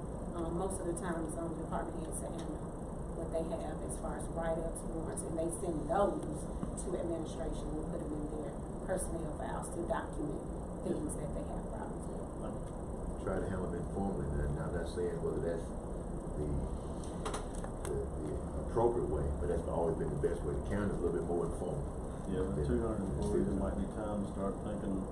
Oh yeah, well, you know, things change, and sometimes you have to get formal, because, you know, things change. Definitely growing. I just see the next 10 to 15 years of the county. Anytime you got brand new roads coming in, it's a good thing. That's not happening everywhere in the state. You know, I was watching the news this morning about the bridge issues statewide, the road issues statewide. So I mean, obviously there's growth in the aluminum plant and going up, not down. There's a couple individuals in the audience that I would like to acknowledge and give an opportunity. The first one is a special guest that gave a lot of service to our Tippah County for a long time since she's been here to visit the board, but she's here today, and I want to give her an opportunity. Ms. Minnie Fox, if you'd like to have a word, we're glad to see you today. I'm like Frank, I appreciate you recognizing me, but I'm just observing, I'm just looking, and I'm seeing how you all work. So I'll know what to do when I'm 4 years up. Well, glad to have you, and come back and see us again. Always good to have you. And we've got Judge Turner. Would you like to come speak to the board? Thank you guys, obviously for recognizing me as well. We came initially for the budget meeting, and then we were aware that it was gonna get moved, but we, stayed, to find out what was happening. Thank you. Thank you so much for staying. But we do have our fire coordinator. Yes, sir. You came for the budget the same. Yes, sir. Okay, Mr. Price, And good morning. good morning. The last week has been a furious week trying to put these MOUs together. A lot of work went into it. A couple things you need to be aware of that we've got to work through. Mr. Byram needs a connection for his RV park as of today or until now, The city has not signed off, so MDEQ will not approve his plans. We also have a 102 lot, development at East Lake, which is on the old, attorney out of Columbus property at Clayton Village. And so we need them to sign off on that also. And his will bring some affluence fairly soon, but the FSP project, until last Thursday or Friday, we thought it was gonna be an RV park. And in the MOU, it shows up as a gated community. So we weren't aware of that. The other thing, all the paperwork we have at MDEQ for the ARPA money does not have wastewater treatment plant in it. So that will have to be submitted. Rob has talked to them, and they've indicated they will probably agree to it, but we don't know that yet. All that's got to be submitted. So we've still got lots of things to work through. Rob is also trying to set up a meeting with the city, with me and the city, so I can find out exactly what they're talking about for the wastewater upgrades, so I can provide that information to the board when they make their decision. Okay, thank you. I did want to ask something that you said, when you said that that on those MOUs, that it was supposed to be a park that was out there, but showed up as a gated community. I thought they were two different projects. No, you're saying. There's three big projects out there. One is the Westlake project that the West Brothers are doing. The other, Mr. Byram's RV park at Hickory Grove Road in 182. And the other is the 98 acres adjacent to Triangle Drywall fronting on 182. That's Pace Steve and that group. Until the FSP, I can't remember the name of it. The group is the investment group out of Atlanta. Initially, we were told it was going to be an RV park, and they were initially going to do 100 spaces with possibly upgrading to 300. They were going to build a bathhouse and a laundry room and maybe a little miniature golf course and all that kind of stuff. So that, and then in the MOU last Thursday or Friday, it showed up as going to be a gated community. Well, I thought when he came to the board, that's when he told us that they didn't want to build houses out there for people, that are going to be out there. I never knew that it was going to be anything different. We have been working with those folks sometime over a year, maybe 2 years, and they had never communicated that to us, and it showed up in the MOU Thursday. Well, when he came with you that day, he told this board that it was going to be a community out there. He said he wasn't sure what they were going to do, and that's what they've been telling us. After they've never told us anything different. I don't see a real problem with it, but it may change some of the work we've done in the past as far as providing service to an RV park versus a gated community. That was the question that I was asking, because I didn't know, because that's what was confusing me when it was going from, I was like, wait, are you trying to combine those? I understood there were three, but I didn't know that was going to change the scope of your project, with it being changed from where he had an RV park, the work y'all were going to do, versus a gated community. The RV park affluent. Because I figured the lines have to get bigger and all be done out there for homes versus RV. We have told them we would handle so many thousand gallons a day. And so, and we knew that would take the RV park and what we were told. So we'll have to do work on the other. And the plan is to put a 6-inch line, which will tie to a 6-inch line. So that's where we are, and there's a lot of work got to be done to determine whatever. Just a quick question. For all entities involved, have you all settled the issue with potable water, with the water associations out there to furnish water, to furnish drinking water? They are in Golden Triangle's area, and my understanding, Golden Triangle has told them they could serve them. Do you have that documented, or that was just Well, sort of conversation? we're talking about two different things. As far as the property adjacent to Triangle Drywall, I'm not sure what they've got in writing. Our stuff is under review right now. We've got verbal on the water, it's under review. Because the reason I ask, you know, But we're not- sewer is one thing, but you gotta have water in order. And I'll tell you the information that was passed along to us the other day. The Clayton Village has got a $5 million+ grant to build their water plant. So once that gets done, that should resolve the water issues in the Clayton Village Water Association. Thank the Lord. Because that also impacts the district, as you probably are aware. So, and that was from John Outlaw, who's on their board and our board. There's a lot of moving parts to this, and we just hope everything comes together Yes, sir. and work. You know, Murphy's Law, what can go wrong will go wrong. And we're working full speed ahead to try to keep anything from derailing anything. Absolutely. And I wanna make sure those MOUs are correct with those changes, if it's gonna be issues out there. No, my understanding, so when it was converted to a gated community, that was the draft that I received from council for the developer. So that's the last word on what type of community FSP is in the process of developing. But I'm wondering, because D&Q granted them that project okay, but was that project granted okay as the way they're doing it as a gated community or as an RV park? Yeah. That's where to get our money doubled. You know, that's where I want to make sure that whatever was approved is what's gonna have to go out there to get our money doubled. Yeah, I've got a copy of the resolution that you guys did in April. I wonder if it mentioned that specifically what type of development. Let me just look at that real quick.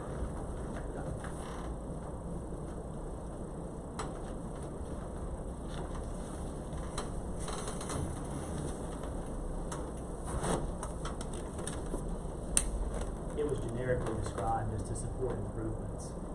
So I don't think it was specified Or to that level of detail on the $1 million match.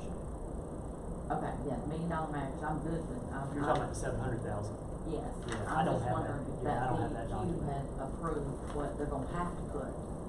Because was the project approved for pipes for an RV park or for where it's gonna fit for residential? We're looking at a volume, and it doesn't matter how the volume is created, is the bottom line on it. We don't, with 98 acres, if it's gonna be a gated community that says high-end in general, probably wouldn't have more than 98 lots, if 98 lots and 98 acres. And usually the lay of land doesn't allow a true acre lot for the 98. I just wanna make sure that if we are giving $700,000 to a project, that project is gonna get completed and fixed and matched. Well, a 6-inch line will be tying to a 6-inch line, so a 6-inch line is all you can get through there. And I guess maybe also, for my clarification, has drawings and specs been presented to MDEQ and approved? For which project? For any of it? The district's project is approved for installation. Through MDEQ? Because there are no additional connections. You presented the drawings and specs, and MDEQ has approved it? Correct. Okay. And they approved it with no connections, if you see the letter. The reason being, the people out at, the 98 acres have not submitted anything, so we don't know what they're going to do. And they haven't, and the Habitat was approved 2 or 3 years ago for their connections. So that's the reason, if you see the no connections, that it makes sense. Then the group out at the end will have to submit their plans for MDE approval and the connections and the flow, and they look at all of that. Mr. Byram's has been down there for some time. I haven't seen anything come back that they wanted changes from the engineering perspective, and that was sent from direction of MDEQ. They told us to get all the plans down there, also the East Lake plans are down there, and they would review them and define any engineering changes that need to be made. And once those were made, then as soon as the city signed off on it, they would approve it. So we're basically waiting on the city. A lot of moving parts. Yes. But I wanna ask one other question, when they say the city signs off on it, are you saying the city's agreeing to take that capacity? The capacity is within the interlocal agreement between MSU, the district, and the city. That's 12 million. Yes, sir. So they And, still got that survey out, or is that survey completed? Because I thought they were already over capacity, because they're not taking on any new, the documentation we were sent says no, that the city said no, they cannot guarantee any capacity at this time. The district has a 12 million a month contract. I understand, but there are people still waiting to be hooked up that have been annexed 2 or 3 years ago that can't get there because they're at capacity. That's my question, I'm just wondering. I have the same questions, and that's one reason I asked Rob to get a meeting set up with the city so we can see exactly what they plans to do and what the issues are, because we honestly don't know. Well, wouldn't it be good to maybe direct Mr. Latimer to maybe help us to facilitate this, since he has a little history with the city and some of the parties involved? That may be a good task for him. Maybe we can assign Mr. You Latimer. might be here at a time such as this. Was that your motion? Yes, sir, to help us to I second that facilitate, motion. this potential meeting between the county, the city, the wastewater district, and whomever else that may be impacted by this whole opportunity. Be happy to. Motion by Supervisor Trainer to allow our acting board attorney to. Facilitate discussion. Facilitate between city discussions council. between the county and the city of East Octavia Hall wastewater district. And we have to add Mississippi State in there, because that's where Yeah, our, Mississippi State. that's where all of that runs through. And we're saying to ensure capacity, right? Right, and once we have that meeting, Did if you all- I did you can all- sit down with them, I've been dealing with treatment plants since 1977. So once we sit down with them, there may not be a need for any additional meetings once we get out all the information. And when you get that meeting scheduled, would you let me know? Absolutely. Okay. Very total board. Hate to push it, but we can get it done quick, that'd be great. Sure. For everybody. Sure, I'll talk to the mayor's school right after this, see if we can get some more books. And if you can sit in on it, I would like to. Sure. Okay, thank you so much for that information. Thank you. For that information. We do have major designs in the building. We got your motion. Oh, I'm sorry. All in favor? Opposes? Motion passes unanimously. We do have major design, in the building. I don't know if you all would like to speak to the board or? Okay, go ahead, come on, yeah.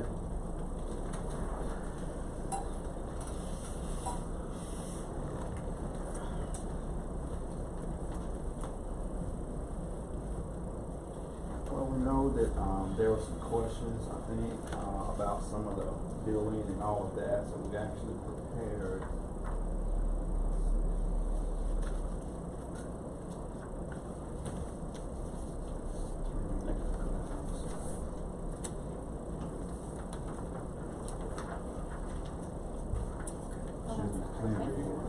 Everybody. But basically what this is, it's just a letter. There are some questions about, some things that, major design being paid to pay for a lot. So we just kind of went down through here real quick. Of course, Major Design Studio has been working for the county since 21. April of 21 is when you guys approved us to basically do the initial facility survey. That was at a cost of $12,000. We kind of went through that scope there. After that, in July 22, we were asked to do the phase 1, basically to get some quotes for phase 1 on the Felix loan. We did that. Of course, there was no cost to that. April 2023, Board of Supervisors actually approved MDS to provide preliminary schematic design through construction documents for the new Justice Complex. May 23, MDS and the county administrator, of course, met with Archives and History And one thing that they did say they wanted at that time was a structural engineering report and the phase 1 report, which MDS had to provide as-built drawings for the existing facility so the structural engineer could come through and look at the project.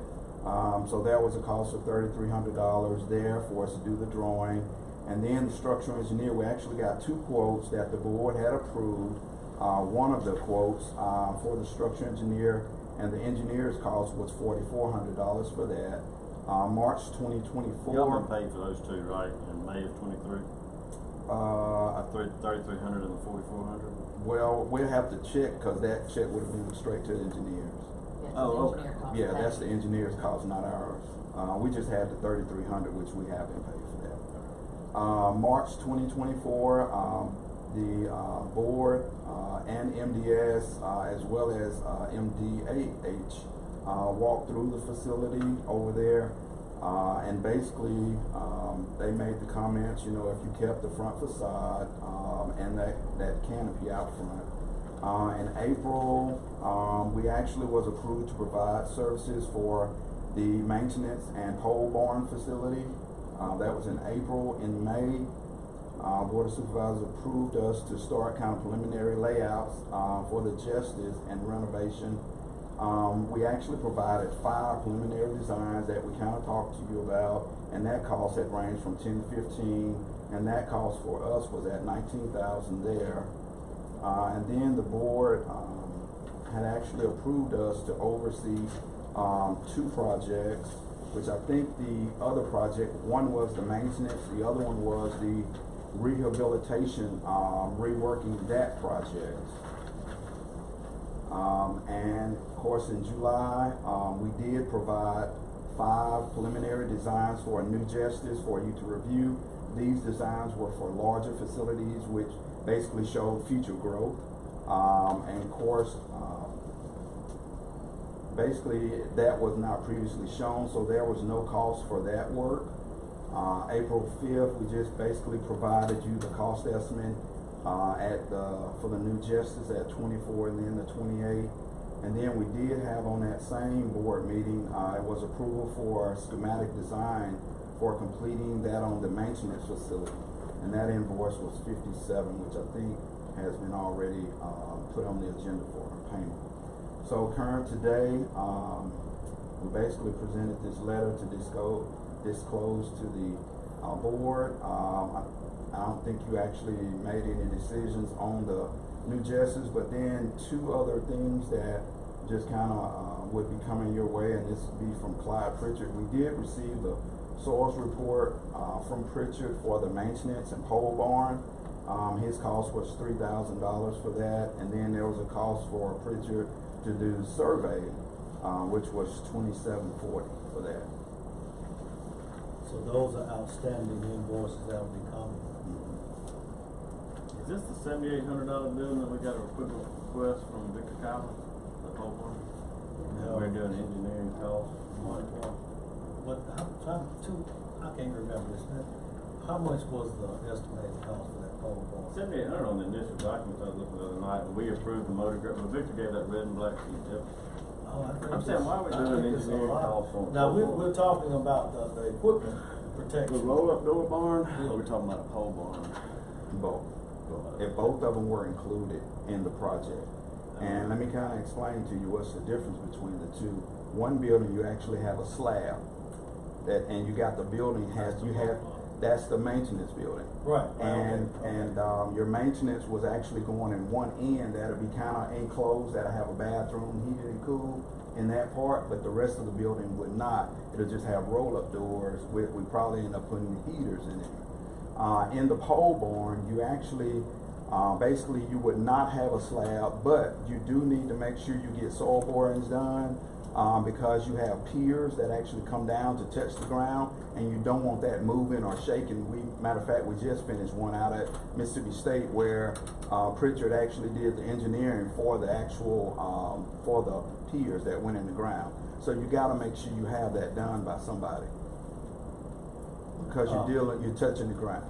Supervisor Carver, just for clarification, that maintenance building, that's actually there. Yeah. and the pole barn would be Collins. And I think that we set aside out of that money, like We did. 80, 70, 80, something like that, for Darryl.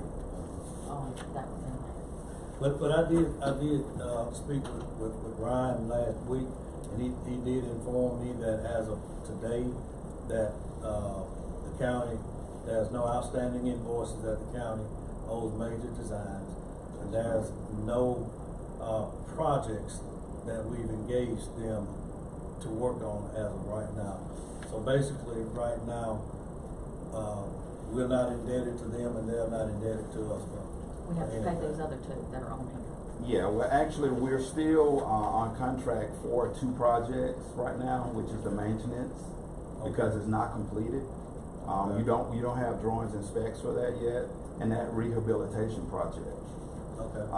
But I guess at this time, because of kind of what's been going on, I think, Major Design, we've actually been in the architectural business for 40 plus years, and that's kind of combined, and we have the knowledge, the skill to be able to do any project anywhere for anybody.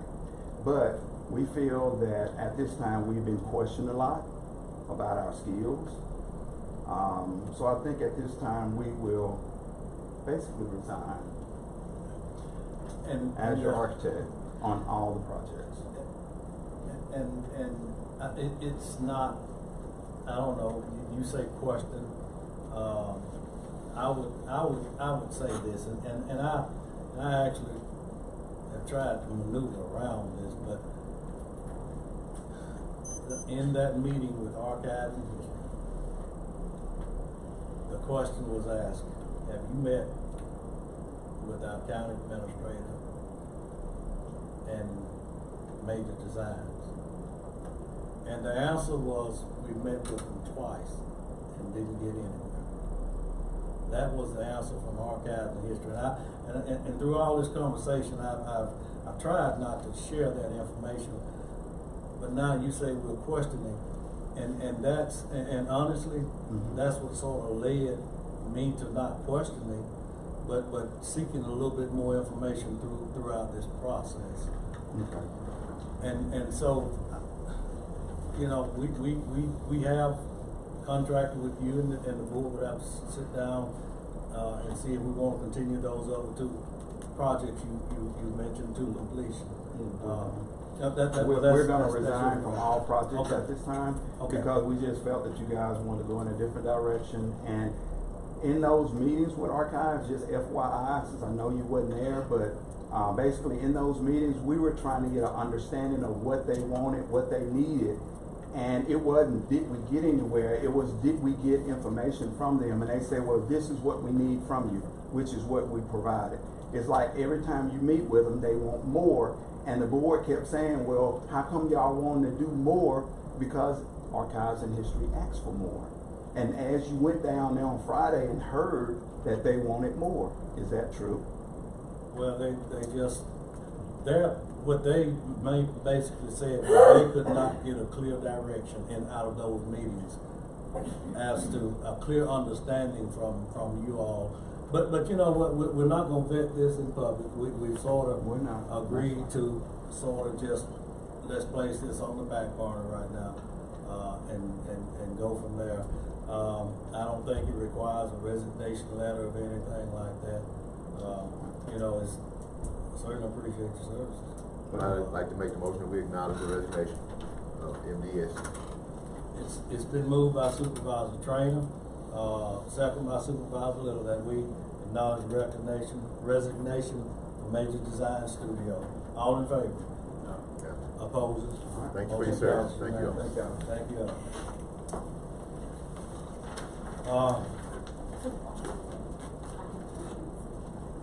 Yes, ma'am. Yes, ma'am. Go ahead now. Yeah. I just wanted to say, because I work so closely with the county administrator, I just need to know the responsibilities and the duties. I know that we have hired or contracted someone as administrative duties. So I've been out of town and I got back today, and there were so many people coming to me about questions, I need to know, as comptroller, I'm comptroller, not administrator, not administrative duties, not taking on more administrative duties. I need to strictly stick to what I can do because I need to put 110% in my job as comptroller. With that being said, I know there were a few references here to email Deanna. That's administrative duty, not comptroller. I just wanted to make that very clear. I am a great worker. I'll do my job. Absolutely. I'm very thorough, and I like to do it. I do not want to feel overwhelmed with extra responsibilities that do not belong to me, especially if we are contracting someone to do that work. That means they're getting paid, and that's a job that they have to do. I don't mind helping where I can, but I just wanted to make that clear that my responsibilities as comptroller, that's what I want to do. And that's the very reason I made the statement that it wouldn't be fair to you to dump all of these responsibilities over on you. Hopefully, I'm gonna call, the PDD and, speak with them, and hopefully maybe this afternoon, we can, the personnel that we'll be working with, hopefully this afternoon, maybe we can get them over to the office to introduce themselves and let's talk. Yes, because we're pretty confused. Everyone in the office came to me, what are we gonna do? And I know, because I do, my position is not as high as administrator, but just right under, right there. I don't know the answer to that because we do not know what the board, what you guys' decision is. I've got a question for Chris. The county administrator and the comptroller work under my oath. Since they're gonna be contracting out for county administrative work, well, do I have to swear them in or is it just strictly going by the contract? Contractual services, which will be processed through accounts payable, or is this someone that will be on payroll as an employee? There's a difference in that. Yeah, I think it's gonna be contractual services, because you want a bright line rule that these are independent contractors and not No benefits, employees. just $8 Straight $80. Good question. Right, because then why I'm saying that is because Deanna and them are under my oath. And I don't wanna put no more on her than what she's already doing, because she's working on budget and everything else. There's a limit to budget that comptroller does. I don't wanna step into administrative, duties. I don't mind helping, no, that's not it. Comptroller is a major position. I'm very particular about numbers. And you're very good. I'm very thorough about it. Very good. I would say something. The other night that we left and we all found out you were gonna take personal time to spend your family, so, I think today the steps were taken early in the meeting, probably due to your natural leadership ability. Others are gonna look to you for direction and guidance. You always can defer to the board members, and understand that, continuing question. I want this time of communication to be the best ever the next couple of weeks and over the next couple of months. I think we need to get you some kind of flag control of the year, because I have asked about different people, and I'm wondering about cross-training, how the county, and that's what we're asking about HR and things, who in the office can, basically cross-train, who can do what besides the normal daily operations, and it always comes back to, of your work ethic and your controller ability and how they probably are, one of the most vital things that the county has, so appreciate you, I would say, personally and professionally for what you do as a leadership. I think some of that naturally people will come to you wanting some direction. I think we've also tasked the board president to step up, and so the next, feel free, I would say, feel free to contact any board member. There's gonna be,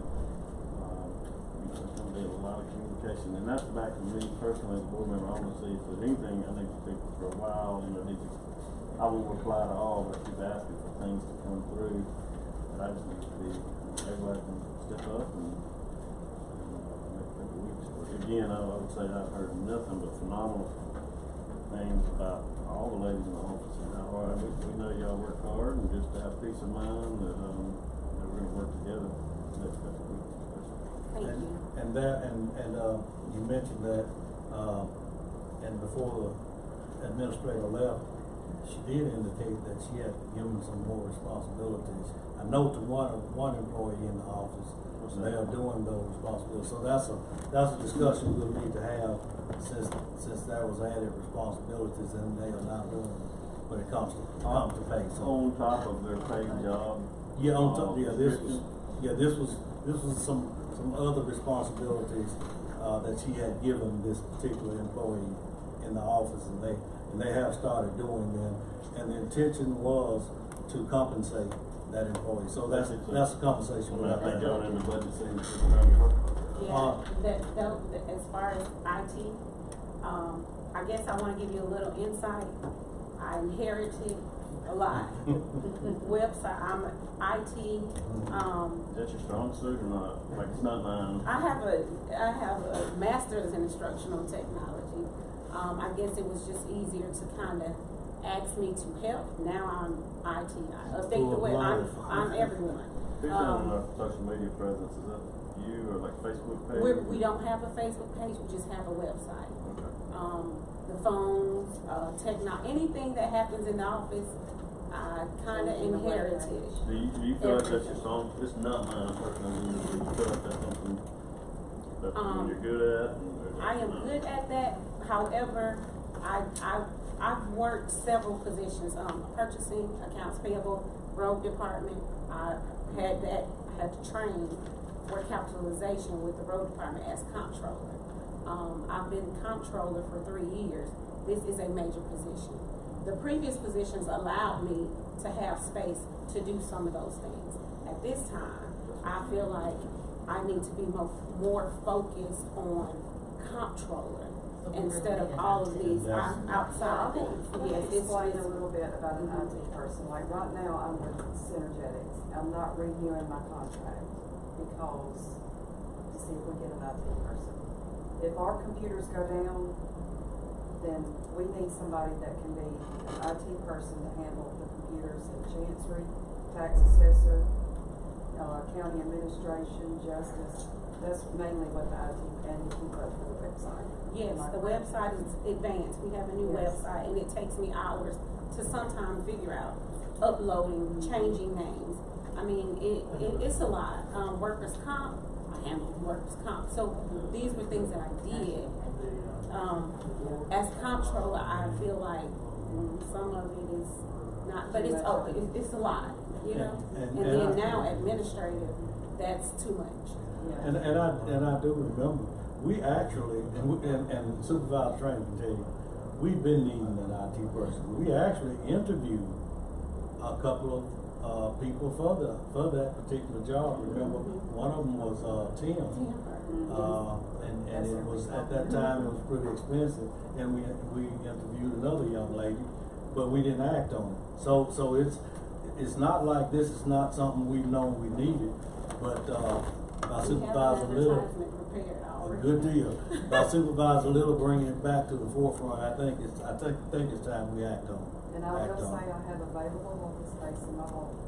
If everybody say we don't have room. Good we deal. got room. That's good to know. That really is. Just give me heads, we can clean it out. Good deal. We won't make room. Good deal. Is there anything else? Anything else from you? Well, yes, I just wanted to kind of put that out there because it's moving so fast, and we do not know, and it's a lot. Did you enjoy your time? I did. And also too, Nadia, if you need any help making copies, please call me. And I think we need to utilize that we all have laptops. Utilize our packets and stuff whenever we start doing that thing, instead of, we may not need all the copy, instead of this email, you can, they gotta scan it in, copy it all. And so when you do that, you just email it. Yes. Well, the administrator does that. I just put the packets together. I was just saying, how much But easier yes. is it not to have, you Yes. see what I mean? I understand. And that way, Things are if somebody's advancing out of with technology. town, if somebody's working, you can look on your laptop or on your phone, on your email and be prepared instead of if you're gone and don't get in till Sunday night or, early Monday morning, you're prepared. So I mean, I appreciate it. I love my job. I actually love, I'm a numbers person, so it's great. I just don't know a lot of the budget, and that's not comptroller. My job is to key it in and maintain the budget, not necessarily put it together. So I'm glad I don't, and that's why I made that comment, because we only have so much time. I've been working several times, late, early, just trying. I don't have that space, time to do that part, any of that, because, you know, comptroller takes a lot. And I did make the We statement have that. about 20 new bank accounts. Previous, we had 3, so now I'm maintaining all, reconciling and keeping up with it. And sometimes checks have to be written manually because it's a separate bank account and that's not accounts payable. That's me. ARPA funds, you guys are spending it. We're getting a new bond, so that's a new account, which that's something that I would have to write checks and keep up with. And then the auditor is coming, those things, capitalization, fixed assets, that's a lot. So that's what I do. I think I mentioned to the board before that you were one of the best comptrollers in the Thank state. you. I appreciate that. And I mean that, I do mean that. appreciate it. But just reminders, Monday at 9 a.m., Butler and Snow is coming to give the report and the recommendation on the hospital. Monday at 2 p.m., we've got thank you. 3 p.m., we're having our work budget workshop. September 30th at 6 p.m., we're having the second public hearing on the Octavia County Lake, at the safe room. Is there anything else, any reminders? If not, motion to adjourn until. Recess till Recess 9 o'clock. until, 9 a.m. on the 26th. Yes, sir. So moved. It's been moved to second by Supervisor Trainer and Little, recess until 9 a.m. August 26th. All in favor? Aye. Opposed? Motion carries. Y'all have a great We are day. adjourned. Thank you all so much. I tell you what, how about that? Okay.